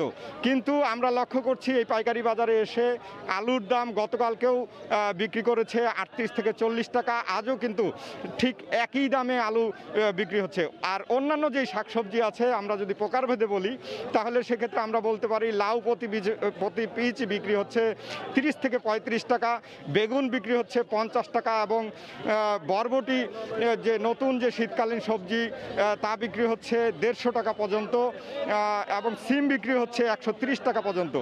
আর অন্যান্য শাকসবজি যা আছে তাও কিন্তু আগের চেয়ে অনেক বেশি কিন্তু বিক্রি করছে এখানকার ক্রেতা বিক্রেতারা। তো সব মিলিয়ে আমরা বলতে পারি যে ঠাকুরগাঁয়ের যে বাজার পরিস্থিতি, সেই বাজার পরিস্থিতি কিন্তু ঊর্ধ্বগতিই চলছে। তবে আমরা ব্যবসায়ীদের সাথে এখানে কথা বলেছি, তারা যে জিনিসটি বলছেন যে যেই পরিমাণ এই পাইকারি বাজার থেকে সবজি বেচা কিনা হতো তেমন কিন্তু সেভাবে বেচা কিনা হচ্ছে না, কারণ উৎপাদন কম হওয়ার কারণে সবজি কিন্তু বেচা কিনা অনেকটাই কিন্তু কমে গেছে। আর কৃষকরা যে জিনিসটি বলছেন যে বর্তমানে তারা কিন্তু কিছুটা লাভবান হচ্ছেন, তবে সময়ে অসময়ে বৃষ্টি, সেই বৃষ্টির কারণে কিন্তু কৃষকরা ক্ষতিগ্রস্ত হয়েছেন, আর সেই কারণে কিন্তু তারা সেভাবে এবার কিন্তু সবজি উৎপাদন করতে পারে নাই। তো এই অবস্থাতে আমরা বলতে পারি যে পাইকারির যে শাকসবজি বাজার যে আছে সেই শাকসবজি বাজারে কিন্তু সব কিছু প্রকারভেদে সবজির দাম ঊর্ধ্বগতিই চলছে। তো এই ছিল আমার কাছ থেকে সর্বশেষ পরিস্থিতি। ইমদাদ। ঠাকুরগাঁও থেকে যোগ দিয়েছিলেন সহকর্মী জিয়াউর রহমান বকুল, তিনি জানাচ্ছিলেন সবজি বাজারের সবশেষ খবর। Medicare safe life veggie wash, ফল ও শাকসবজি পরিষ্কারের first choice. Medicare safe life veggie wash. বিদেশি পেঁয়াজ নষ্ট হওয়ায় চালকের আসনে এখন দেশীয় পেঁয়াজ। বিশ্বের বিভিন্ন দেশ থেকে বন্দর হয়ে প্রতিদিন এসি কন্টেইনারে চট্টগ্রামের খাতুনগঞ্জে পেঁয়াজ আসলেও নষ্ট হয়ে যাচ্ছে বেশিরভাগই। এতে ক্ষতির মুখে আমদানিকারক ও ব্যবসায়ীরা। এমন সংকটে বাজারে ভালো দাম পাচ্ছে দেশীয় পেঁয়াজ। আশরাফুল আলম মামুনের ক্যামেরায় শফিকুল আলমের রিপোর্ট। পেঁয়াজে গজাচ্ছে গ্যাস, পানি ঝরে ধীরে ধীরে নষ্ট হচ্ছে শত শত বস্তা। এসি কন্টেইনারে চট্টগ্রাম বন্দর হয়ে মিয়ানমার, পাকিস্তান, চীনসহ নানা দেশ থেকে চট্টগ্রামের খাতুনগঞ্জে আসা পেঁয়াজের এমন দুরবস্থা। এতে ক্ষতির মুখে আমদানিকারক ও ব্যবসায়ীরা। চায়না পেঁয়াজ 50 টাকা বিক্রি করে তাও কাস্টমার নিচ্ছে না, কারণ যারা নিতেছে তারা কান্নাকাটি করছে, মাল পচা মাল কন্টেইনারে আসার কারণে এগুলো তাড়াতাড়ি গ্যাস এসে নষ্ট হয়ে যায়। বিদেশি পেঁয়াজের যখন এমন নাজুক অবস্থা, তখন বাজারে হাল ধরেছে দেশীয় পেঁয়াজ। নিয়ন্ত্রণের আসনে বসায় দাম বেড়ে প্রতি কেজি বিক্রি হচ্ছে 76 থেকে 80 টাকায়। অন্য দেশ থেকে যদি আমাদের দেশি পেঁয়াজটা খায় তাহলে আমাদের কৃষকরা উপকৃত হবে, আমাদের দেশও উপকৃত হবে। কৃষকরা যখন আমাদের ফসল উঠে গেলে তখন যদি ইন্ডিয়ান মাল না আসে, আমাদের দেশের পেঁয়াজ দেশে বাইরে থেকে পেঁয়াজ আমদানি করতে হবে। গত বছর দাম পাওয়ায় এবার উৎপাদন বাড়িয়েছে কৃষকরা। ব্যবসায়ীরা বলছেন, না হলে গত বছরের মতো পেঁয়াজের দাম ঠেকতো 200 টাকায়। দেশি পেঁয়াজটা আমাদের মার্কেটে আসার কারণে, বিভিন্ন মোকামে যাওয়ার কারণে বাজারটা আমরা সহনীপথে আছে। পেঁয়াজের বাজার আমার মনে হয় বেশি অ্যাগ্রেসিভ হবে না, ওই কারণে মোটামুটি এলসি গেছে। আমার যতটুকু ইনফরমেশন আছে। বিশ্বের বিভিন্ন দেশ থেকে কন্টেইনারে করে আসা পেঁয়াজে গ্যাস গজানোর কারণে নষ্ট হয়ে যাচ্ছে। এতে ক্ষতির মুখে পড়ছে ব্যবসায়ীরা। এ অবস্থায় দেশীয় পেঁয়াজের উপর নির্ভরতা বাড়ছে চট্টগ্রামের খাতুনগঞ্জের পেঁয়াজ ব্যবসায়ীদের। শফিকুল আলম, সময় সংবাদ, চট্টগ্রাম। পাবনার সুজানগর, সাঁথিয়া সহ বিভিন্ন উপজেলার উঁচু জমিতে মুড়ি কাটা পেঁয়াজ রোপণ করছেন চাষিরা। বিস্তারিত জানতে এই মুহূর্তে আমরা যোগ দেব সহকর্মী এস.এ. আসাদের সঙ্গে। আসাদ। হ্যাঁ এমদাদ, আপনি জানেন দেশের অন্যতম পেঁয়াজ উৎপাদনকারী এই জেলা পাবনার। আমি সুজানগরে একটি মাঠ থেকে বলছি। পাবনার সুজানগর সহ সাঁথিয়া, বেড়া, আটঘরিয়া, চাটমোহর প্রত্যেকটি উপজেলার উঁচু জমিগুলিতে ইতিমধ্যেই প্রান্তিক কৃষকরা শুরু করেছেন তাদের কন্দ জাতের পেঁয়াজ রোপণ। আমি যদি একটু মাঠে কৃষকদের এই পেঁয়াজ, কন্দ জাতের পেঁয়াজ আমি দেখাতে চাই, একটু দেখেন। এই পাবনার এলাকার পেঁয়াজ রোপণ ইতিমধ্যেই ধুম লেগে গেছে। শুধুমাত্র গত রাত্রে একটা আকস্মিক বৃষ্টিতে চাষিরা এখানে পেঁয়াজ রোপণ করতে একটু হিমশিম খাচ্ছে। তাদের তৈরিকৃত জমিটি একটু ভেজা থাকার কারণে তারা অনেক কৃষকই আমি দেখেছি মাঠ থেকে ফিরে যেতে। অনেক কৃষক অনেক শ্রমিককে পেঁয়াজ রোপণের জন্য নিলেও তারা শেষ পর্যন্ত মাটি নরম থাকার কারণে আজকে পেঁয়াজ রোপণ করতে পারেনি। আমি কৃষকদের সাথে কথা বলে যেটা জানতে পেরেছি সেটা হচ্ছে পাবনায় দুই ধরনের পেঁয়াজ আবাদ হয়ে থাকে। তার মধ্যে একটি পেঁয়াজ কন্দ জাতের পেঁয়াজ, যেটা আমাদের এলাকায় মুড়ি কাটা পেঁয়াজ হিসাবে পরিচিত, এবং অপরটি দানার পেঁয়াজ অর্থাৎ হালি পেঁয়াজ, যেটা পেঁয়াজ বীজ থেকে চারা উৎপাদন হয়, সেই চারা লাগায় সেটা আমাদের আরো 1.5 থেকে 2 মাস পর পাবনার এই জমিগুলিতে আবাদ হবে। আর এই আগাম জাতের কন্দ পেঁয়াজ আরো 1 মাস আগেই লাগানোর কথা। কয়েক দফা বন্যা এবং অতি বৃষ্টির কারণে এবার কিছুটা হলেও বিলম্বে এই পেঁয়াজ রোপণ শুরু হয়েছে। এতে চাষিদের অনেকটা লোকসানের মুখে পড়তে হবে। অপরদিকে এই পেঁয়াজ, পাবনায় পেঁয়াজ চাষির সারা দেশে পেঁয়াজের অগ্নিমূল্যের কারণে পাবনায় এই পেঁয়াজের বীজ এবং এই যে পেঁয়াজ রোপণ করছে কন্দ পেঁয়াজের দাম অস্বাভাবিক হারে বেড়ে গেছে। এই কন্দ পেঁয়াজ প্রতিমন বিক্রি হচ্ছে 5,500 টাকা থেকে 6,000 টাকা। আর দানা, যেটা পেঁয়াজের বীজ অর্থাৎ 2 মাস পরে যেটা রোপণ হবে, সেই দানা পেঁয়াজের বীজ বিক্রি হচ্ছে প্রতি কেজি 5,500 টাকা থেকে 6,000 টাকায়। আমরা জানি পাবনায় অন্যতম বৃহৎ একটি পেঁয়াজ উৎপাদনকারী এলাকা। এই পেঁয়াজ দেশের বিভিন্ন প্রান্তে পৌঁছে যায়। আমরা প্রান্তিক কৃষকের সাথে কথা বলেছি, শ্রমিকদের সাথে কথা বলেছি। আমি কৃষি বিভাগের সাথে কথা বলে যেটা জানতে পেরেছি, পাবনায় এই শুধুমাত্র কন্দ পেঁয়াজই প্রায় 10,000 হেক্টর জমিতে এই পেঁয়াজ আবাদ করবেন। এই পেঁয়াজ তাদের লক্ষ্যমাত্রা আছে পাবনায়, আর বাদ বাকিগুলি হালি পেঁয়াজ লাগাবেন। তাদের পুরা লক্ষ্যমাত্রা আছে প্রায় 55,000 হেক্টর জমিতে আবাদের। এই কৃষি বিভাগের যেটা লক্ষ্যমাত্রা আছে প্রায় পৌনে 7 লক্ষ মেট্রিক টন উৎপাদনের লক্ষ্যমাত্রা। আমি যদি একজন কৃষকের সাথে কথা বলতে চাই, আমি একজন প্রান্তিক কৃষকের সাথে কথা বলবো, যিনি এই পেঁয়াজ তার জমি প্রস্তুত করেছিলেন, কিন্তু হঠাৎ করে গত রাতে বৃষ্টির কারণে তার জমিতে তিনি পেঁয়াজ রোপণ করতে পারেনি। কেন এই সমস্যাটা হলো, কেন দেরি হলো, এই বিষয় নিয়ে আমি একজন প্রান্তিক কৃষকের সাথে কথা বলছি। যে আপনি বলবেন যে কেন এই পেঁয়াজ রোপণ করতে আপনাদের দেরি হলো, আর দাম কেমন বীজের? নাবি বর্ষা হওয়ার কারণে, দেরিতে বর্ষার কারণে আমাদের জমিগুলা শুকায় নাই, এই কারণে জন্য একটু দেরি হয়েছে। আর আমরা প্রতি মন পেঁয়াজ কিনতেছি 5,000 টাকার মতো, 4,500 থেকে 5,000-এর মতো পড়ে গেছে। আর পেঁয়াজ বীজ কেমন? পেঁয়াজের বীজ মোটামুটি হচ্ছে 5,500 থেকে 6,000 টাকা কেজি না কেজি মন দাঁড়ায়। তাতে এবারে আমাদের যদি ঠিক এই বর্ষার মৌসুমে দেরি হওয়ার কারণে যদি ঠিক মতো আমরা জন্মাতে না পারি, যে পরিমাণ খরচ, আমাদের প্রচুর লস হয়ে যাবে। হ্যাঁ, আপনি যেমনটি শুনছিলেন যে পাবনায় এই প্রচুর পরিমাণ পেঁয়াজ উৎপাদন হয়। এই এলাকা পেঁয়াজ উৎপাদন খ্যাত সারা দেশে। আর পাবনার চাষিরা যেটা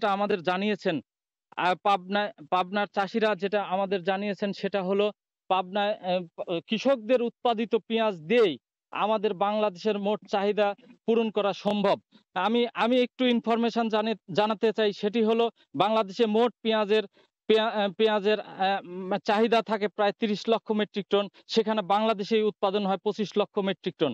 এই 25 লক্ষ মেট্রিক টন উৎপাদিত পেঁয়াজ থেকে প্রায় 25% পেঁয়াজ পচে যাওয়ার কারণে প্রায় 20 লাখ মেট্রিক টন আমাদের থাকে।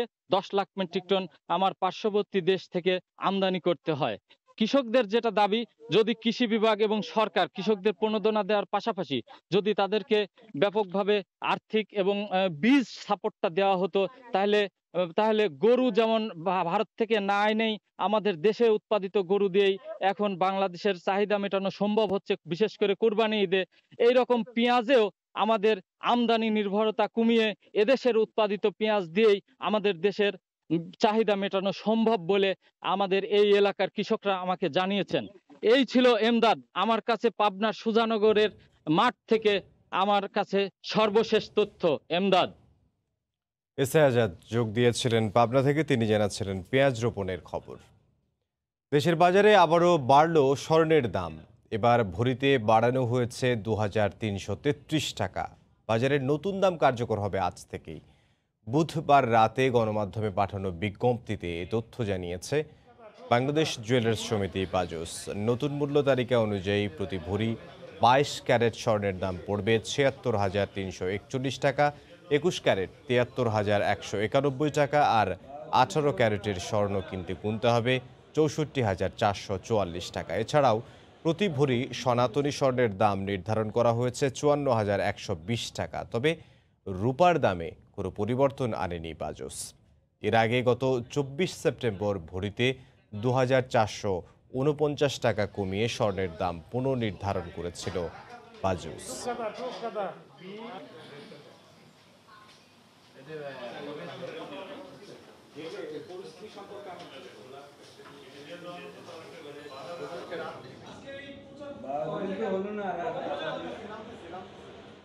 কুষ্টিয়ার পোড়াদহ হাটে পাওয়া যাচ্ছে লুঙ্গি, গামছা, বিছানার চাদর সহ তাঁতের বিভিন্ন কাপড়।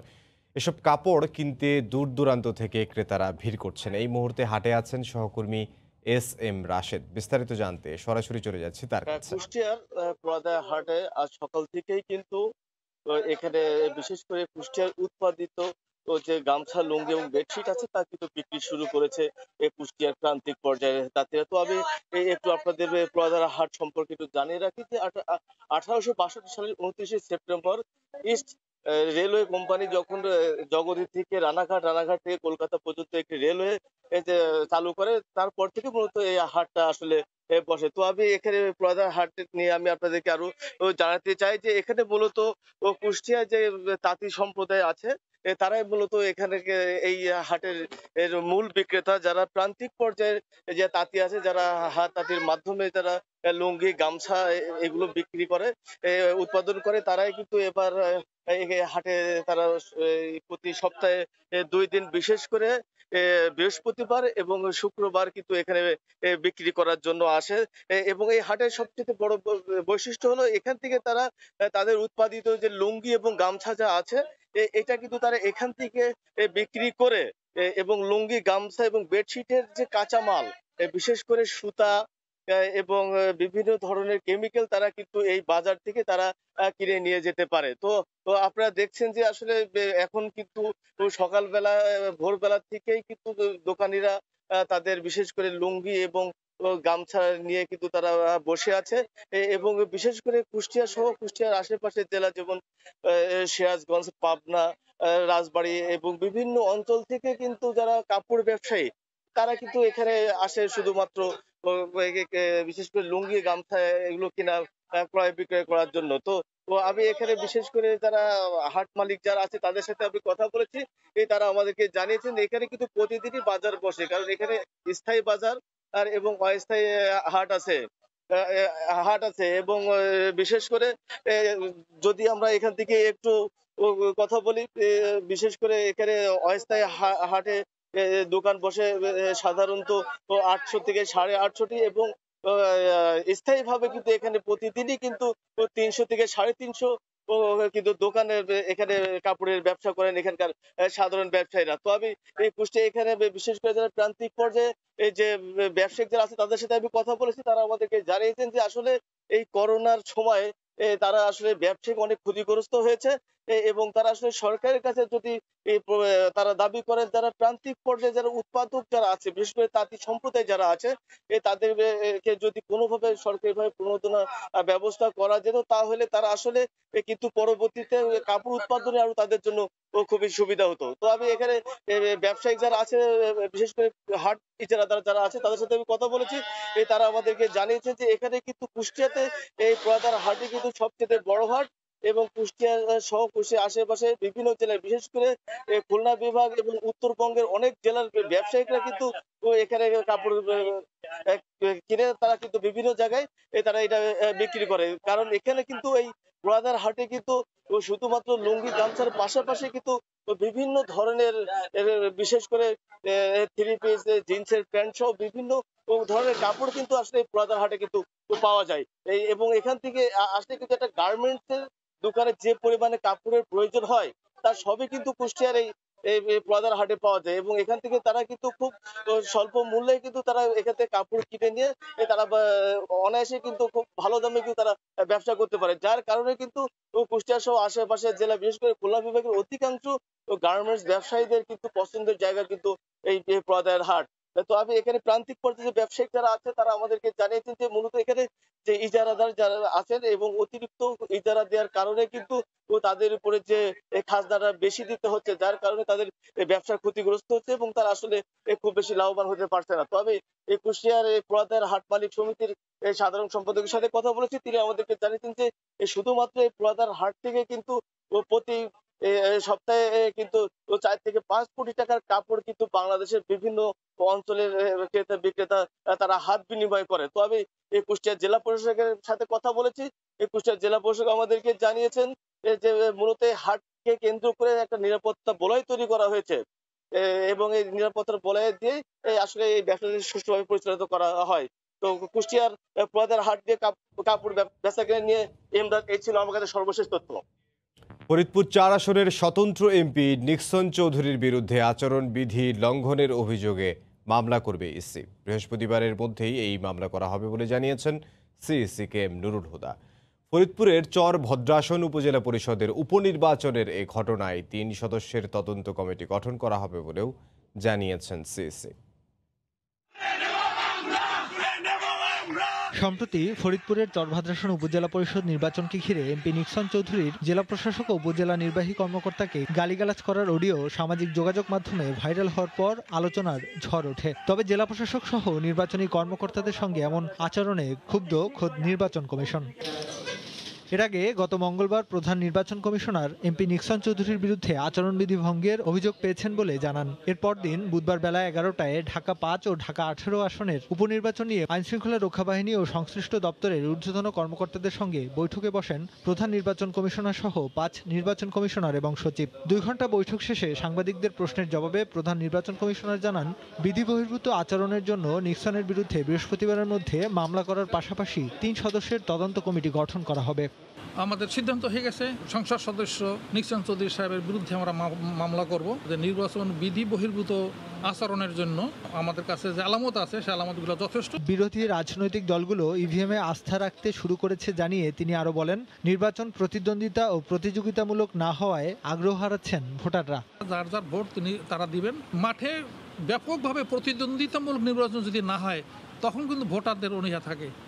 অনেক নির্বাচনী প্রতিদ্বন্দ্বিতামূলক হচ্ছে না, আনফরচুনেটলি। পুলিং এজেন্টরা কোনো বাধা বা অসুবিধার সম্মুখীন হলে আইনশৃঙ্খলা বাহিনী তাদেরকে নিরাপত্তা দেবে বলেও জানান তিনি। প্রতিযোগিতামূলক হবে। সময় সংবাদ, ঢাকা। পাসপোর্ট সংশোধনের কাজ না হওয়ায় দালালের কাছে দেয়া 2.5 লাখ টাকা ফেরত চেয়েছিলেন চট্টগ্রাম থেকে আসা বিশ্ববিদ্যালয় ছাত্র মেহেদী, আর তাতেই দিতে হয় প্রাণ। এই হত্যাকাণ্ডে জড়িত থাকার অভিযোগে 4 জনকে গ্রেফতার করেছে পুলিশ। এই ঘটনায় আরও কেউ জড়িত আছে কিনা তাও খতিয়ে দেখছে তারা। পাসপোর্ট অফিসের দালালের দৌরত্ব দূর করতে বিভিন্ন সময়ে চালানো হয় শুদ্ধি অভিযান। তারপরও নানা কায়দায় জালিয়াতির পথ খুঁজে নেন তারা। এমনই প্রতারণা ধরে ফেলায় খুন করা হয় চট্টগ্রামের বেসরকারি বিশ্ববিদ্যালয়ের ছাত্র মেহেদীকে। অথচ প্রথমে এই খুনের কোনো কুল কিনারেই পাচ্ছিলেন না আইনশৃঙ্খলা রক্ষা বাহিনী। তখনই ক্লু হিসেবে হাতে আসে লাশের একটু দূরে পাওয়া একটি কাগজের টুকরা। বুধবার সংবাদ সম্মেলনে ঢাকা মহানগর পুলিশের তেজগাঁও বিভাগের উপকমিশনার হারুনার রশিদ জানান, একটি কাগজের টুকরোয় পাওয়া ফোন নাম্বারের সূত্র ধরে মেহেদীর পরিচয় নিশ্চিত হন তারা। ছোট একটা চিঠির বরাত দিয়ে আমরা প্রথম ধরি আমরা হাসান, তামিম, তারপর আমরা আলাউদ্দিন সহ সকলকে গ্রেপ্তার করি। তারা প্রাথমিকভাবে পুরো হত্যাকাণ্ডের ঘটনা তারা স্বীকার করেছে। পুলিশ জানায় 2.5 লাখ টাকার বিনিময়ে 3টি পাসপোর্টের নাম সংশোধন করতে দিয়েছিল মেহেদী। কাজ না হয় টাকা ফেরত চাইতে গেলেই কৌশলে দালাল আহসান ও তার সহযোগীরা তাকে খিলক্ষেতের বাসায় নিয়ে যায়। প্রথমে ঘুমের ওষুধ খাইয়ে পরে গলায় গামছা পেঁচিয়ে হত্যা করে হাতির ঝিলে ফেলে যায় তারা। ফালানোর কথা ছিল অনেক দূরে সায়দাবাদ দিকে, যেহেতু দেখছে বাড্ডা নেরুল বাড্ডা হাতির ঝিলে একটু অনেক অন্ধকার, সেখানে ফেলে দিয়ে চলে গেছে। সোমবার ভোরে রাজধানীর হাতিরঝিলের মেরুল বাড্ডা প্রান্ত থেকে চট্টগ্রামের বাসিন্দা মেহেদীর পলিথিনে মোড়ানো মৃতদেহ উদ্ধার করে পুলিশ। এ ঘটনায় পাসপোর্ট অফিসের কেউ জড়িত থাকতে পারে বলে ধারণা তাদের। রাশেদ লিমন, সময় সংবাদ, ঢাকা। প্রধানমন্ত্রী শেখ হাসিনাকে নিয়ে এক পলকে শেখ হাসিনা নামে একটি অ্যাপ তৈরি করেছে এক স্কুল ছাত্রী। আরাবি বিনতে শফিক শিফা নামে ওই শিক্ষার্থী ময়মনসিংহের ফুলপুর আমুয়াকান্দা মডেল সরকারি প্রাথমিক বিদ্যালয়ের ৪র্থ শ্রেণীর ছাত্রী। ৩য় শ্রেণীতে পড়ার সময়ই অ্যাপটির কাজ শেষ করে সে। প্রধানমন্ত্রীকে নিজে অ্যাপটি দেখাতে চায় আরাবি। হোসেন আলীর তোলা ছবি দিয়ে হারুনুর রশিদ জানাচ্ছেন বিস্তারিত। লেখাপড়ার পাশাপাশি কম্পিউটারেও দারুণ পারদর্শী ৪র্থ শ্রেণীর শিক্ষার্থী আরাবি। ছোট থেকেই প্রিয় ব্যক্তিত্ব প্রধানমন্ত্রী শেখ হাসিনা সম্পর্কে জানার প্রবল আগ্রহ তার। নেটের দুনিয়ায় ঘুরে ঘুরে সে সংগ্রহ করে প্রধানমন্ত্রীর জন্ম, বেড়ে ওঠা, আন্দোলন সংগ্রাম, উন্নয়ন, বিশ্ব নেতৃত্ব সম্পর্কিত নানা তথ্য। তার জানা তথ্যগুলো অন্যকে জানানোর জন্যই খুদে প্রোগ্রামার আরাবি তৈরি করে প্রধানমন্ত্রীকে নিয়ে এক পলকে শেখ হাসিনা নামে একটি অ্যাপ। এই অ্যাপটির মাধ্যমে সকলে, আমার বয়সী সকলে নির্ভুল তথ্যের পাশাপাশি সঠিক তথ্য জানবে এবং অন্যকে সঠিক তথ্য জানতে সহায়তা করবে। তাহলে আমার শ্রম সার্থক হবে এবং আমি চাই আমার এই অ্যাপটি আমি নিজের হাতে মাননীয় প্রধানমন্ত্রীকে দেখাবো। প্রধানমন্ত্রী শেখ হাসিনার বর্ণাঢ্য কর্মময় জীবন ও সফলতা সম্পর্কে আরও তথ্য অ্যাপটিতে সংযোজনের কাজ চলছে বলে জানায় আরাবি। মেয়ের এই কাজে দারুণ খুশি তার বাবা মা। এই অ্যাপসটিতে মোট 12টি বিষয় আছে এবং একটি অ্যাপ নির্মাতার কথন, আমার একটি কথন সংযুক্ত করা হয়েছে। আমি এটা নিয়ে আরও কিছু করতে চাই, এটা আমি সবসময় আপডেট করতে চাই এবং মাননীয় প্রধানমন্ত্রীর আরও যে তথ্যগুলো আমরা জানি না সেগুলো এখানে তুলে ধরতে চাই। সুন্দর একটা অ্যাপস তৈরি করছে এবং তার সমবয়সী যে শিক্ষার্থীরা আছে কিংবা অন্যরা যে আছে নির্ভুল একটা অ্যাপসের মাধ্যমে সে জানতে পারবে, শুনতে পারবে। জেলা প্রশাসক জানালেন, আরাবির এরকম সৃষ্টিশীল কাজে সবসময় সহায়তা করা হবে। যে চমৎকার অ্যাপটি তৈরি করেছে এই জন্য আমরা তাকে ধন্যবাদ জানাই এবং আমাদের দিক থেকে তার এ ধরনের সৃজনশীল কাজকে এগিয়ে নিয়ে যাওয়ার জন্য যত রকমের সহায়তা প্রয়োজন তা আমরা ইনশাল্লাহ করব। মাননীয় প্রধানমন্ত্রীর সাথে তার সাক্ষাৎকার করার ইচ্ছাটি আমরা ঊর্ধ্বতন কর্তৃপক্ষের দৃষ্টিগোচরে আনব। জাতির জনক বঙ্গবন্ধু শেখ মুজিবুর রহমানকে নিয়েও অ্যাপ তৈরি করতে চায় খুদে প্রোগ্রামার আরাবি। হারুনুর রশিদ, সময় সংবাদ, ময়মনসিংহ। আবারও দেশের বাইরের খবর জানাবো। রিয়ালতো মার্কেট, ইতালির ভেনিস শহরের কেন্দ্রে অবস্থিত এই মার্কেটকে বলা হয় পৃথিবীর অন্যতম প্রাচীন ফলমূল, শাকসবজি ও মাছের বাজার। কাকডাকা ভোরে শুরু হয় বেচা কেনা, শেষ হয় দুপুরে। স্থানীয়দের পাশাপাশি পর্যটকদের আকর্ষণের কেন্দ্রবিন্দুতে থাকে রিয়ালতোর বিখ্যাত কাঁচা বাজার। প্রাচীন ঐতিহ্যবাহী এই মার্কেটেও রয়েছে বাংলাদেশি প্রবাসীদের অনেক দোকানপাট। ভেনিস থেকে বিস্তারিত জানাচ্ছেন মাকসুদ রহমান। পৃথিবীর অন্যতম পর্যটন শহর ভেনিস, আর ভেনিসের মূল কেন্দ্রে অবস্থিত রিয়ালতো মেরকাতো, দ্যাট মিনস মার্কেট। বলা হয়ে থাকে পৃথিবীর অন্যতম প্রাচীন মার্কেট এটা, আর সেই মার্কেটে এখন বাংলাদেশিদেরও অনেক দোকানপাট রয়েছে। বিশেষ করে মাছ, সবজি, ফলমূলের এই মার্কেটে সকালবেলায় ভেনিসিয়ানরা এবং যারা ভেনিস ঘুরতে পর্যটক আসেন তারা ভিড় করেন এবং তাদের কোলাহলে মুখরিত থাকতো এই ভেনিসে। এই মার্কেটে দোকানপাট নেওয়াও একটা সময় বাংলাদেশিদের জন্য স্বপ্নের বিষয় ছিল। তবে গত কয়েক বছর যাবৎ এখানে গড়ে উঠেছে বেশ কিছু দোকানপাট। বলা হয়ে থাকে প্রায় 40% দোকানপাট এখন বাংলাদেশিদের হাতে। এই মার্কেট হলেও তাদের যে আশা প্রত্যাশা নিয়ে অনেক ইনভেস্ট করে তারা ব্যবসা শুরু করেছিলেন, কিন্তু করোনাকালীন তাদের কিছুটা ব্যবসার ভাটা ধরেছে। ইতালিতে অন্যান্য শহরে লোক কম থাকলেও ভেনিসে কিন্তু লোক আসে সবসময়, কারণ পৃথিবীর মধ্যে যতটা টুরিস্ট পয়েন্ট আছে এটার মধ্যে কিন্তু এই এক নম্বর আছে ভেনিস। হিমশিমিতে আছি আমরা করোনার জন্য, মানুষ টুরিস্টও আসতেছে না, আমাদেরও ব্যবসা বাণিজ্য মন্দা। বছর করোনার অবস্থার কারণে অনেক ব্যবসা বাণিজ্য অনেক মানে টুরিস্ট আসে না। 100 বছরের উপরে মার্কেট চলতে আছে, মাছ, ফ্রুট, জাত সবকিছু পাওয়া যায়। পর্যটকের উপরেই নির্ভর করে ভেনিসের ব্যবসা বাণিজ্য এবং তাদের সাফল্য। এখানে ঘুরতে আসে প্রায় 3.5 কোটির উপরে টুরিস্ট। ইতালির ভেনিস থেকে মাকসুদ রহমান, সময় সংবাদ। ছুটিতে থাকা সব অভিবাসী ও স্থানীয় নাগরিকদের আগামী 31শে ডিসেম্বর পর্যন্ত কাতারে ফিরে এলেই নিজ খরচে বাধ্যতামূলক হোটেলে কোয়ারেন্টিনে থাকতে হবে। এতে ছুটিতে থাকা প্রত্যেক বাংলাদেশিকেও কাতারে ফিরতে হলে গুনতে হবে 2000 থেকে 6000 রিয়াল পর্যন্ত। কাতার প্রতিনিধি আনোয়ার হোসেন মামুনের তথ্য, ছবি নিয়ে রিপোর্ট। হতাশা আর দুশ্চিন্তায় দিন কাটাচ্ছেন দেশে ছুটিতে গিয়ে আটকা পড়া কাতার প্রবাসীরা। কিছু সংখ্যক প্রবাসী কাতারে ফিরলেও বড় একটা অংশ এখনও ফিরতে পারেননি। ফিরে আসার জন্য অনুমতিপত্র বা এন্ট্রি পারমিট পেলেও 14 দিন হোটেল কোয়ারেন্টিনে থাকতে হবে। কাতারে এসে গুনতে হবে মোটা অঙ্কের অর্থ। দেশটির সরকারের নিয়মকানুন মেনে নেওয়া ছাড়া আর কোনো উপায় নেই প্রবাসীদের। কাতার সরকার আগামী 31শে ডিসেম্বর পর্যন্ত হোম কোয়ারেন্টাইনের সময় বৃদ্ধি করেছে এবং এই সময় বৃদ্ধি করার জন্য কাতার সরকারের এই নিয়মকে আমাদের মানে সবাই মেনে নেবে। আমাদের বাংলাদেশি ভাইরা খরচ একটু বেশি হলেও, হোটেল কোয়ারেন্টাইনের জন্য খরচ বেশি হলেও কাতার সরকারের কানুন নিয়ম সেই হিসেবে আমরা মেনে চলতে হবে। কাতার প্রবাসী ভাইয়েরা, আপনারা যারা দেশে ছুটিতে গিয়ে আটকা পড়ে আছেন তাদের হতাশ হবার কোনো কারণ নাই। করোনা পরিস্থিতি স্বাভাবিক হলে আপনারা সবাই কাতারে ফিরে আসতে পারবেন। কাতারের কোয়ারেন্টাইনের সময়সীমা 31শে ডিসেম্বর পর্যন্ত বাড়ানো হয়েছে। ছুটিতে আটকা পড়া প্রবাসী বাংলাদেশিরা কাতার ফিরে বাধ্যতামূলক নিয়ম মানতে হবে। দূতাবাসের শ্রম কাউন্সিলর সুরক্ষার খাতিরে এটি মেনে নেয়ার পরামর্শ দেন। আমাদের সম্মানিত বাংলাদেশি ভাইয়েরা যারা আছেন কাতারে বসবাস করেন, আমাদের সবাইকে বিনীতভাবে অনুরোধ করব কাতার সরকারের নির্দেশনাবলী যথাযথভাবে যেন মেনে চলা হয় এবং বাংলাদেশে যারা আছে এক্সেপশনাল এন্ট্রি পারমিট নিয়ে আসবে ওনাদের ক্ষেত্রে এই জিনিসটি কিন্তু প্রযোজ্য হবে।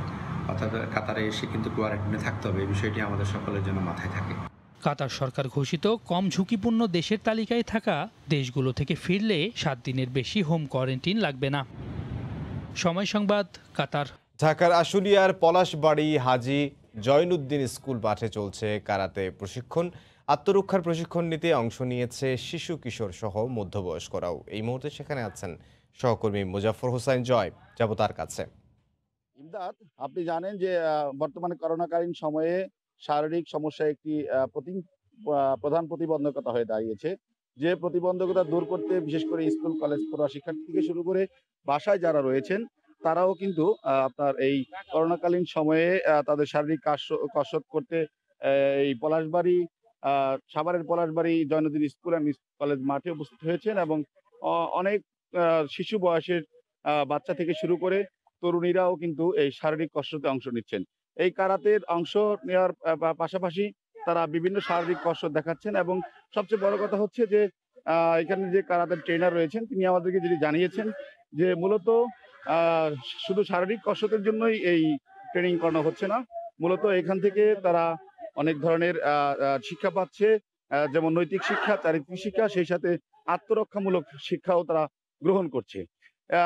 এখানকার ট্রেনার আমাকে যেটি জানিয়েছেন যে আগে এই কারাত সম্পর্কে একটা মানুষের বিমুখ ধারণা ছিল, সেই ধারণা থেকে এখন তারা অনেকটাই স্বাভাবিক ধারণায় ফিরে এসেছে।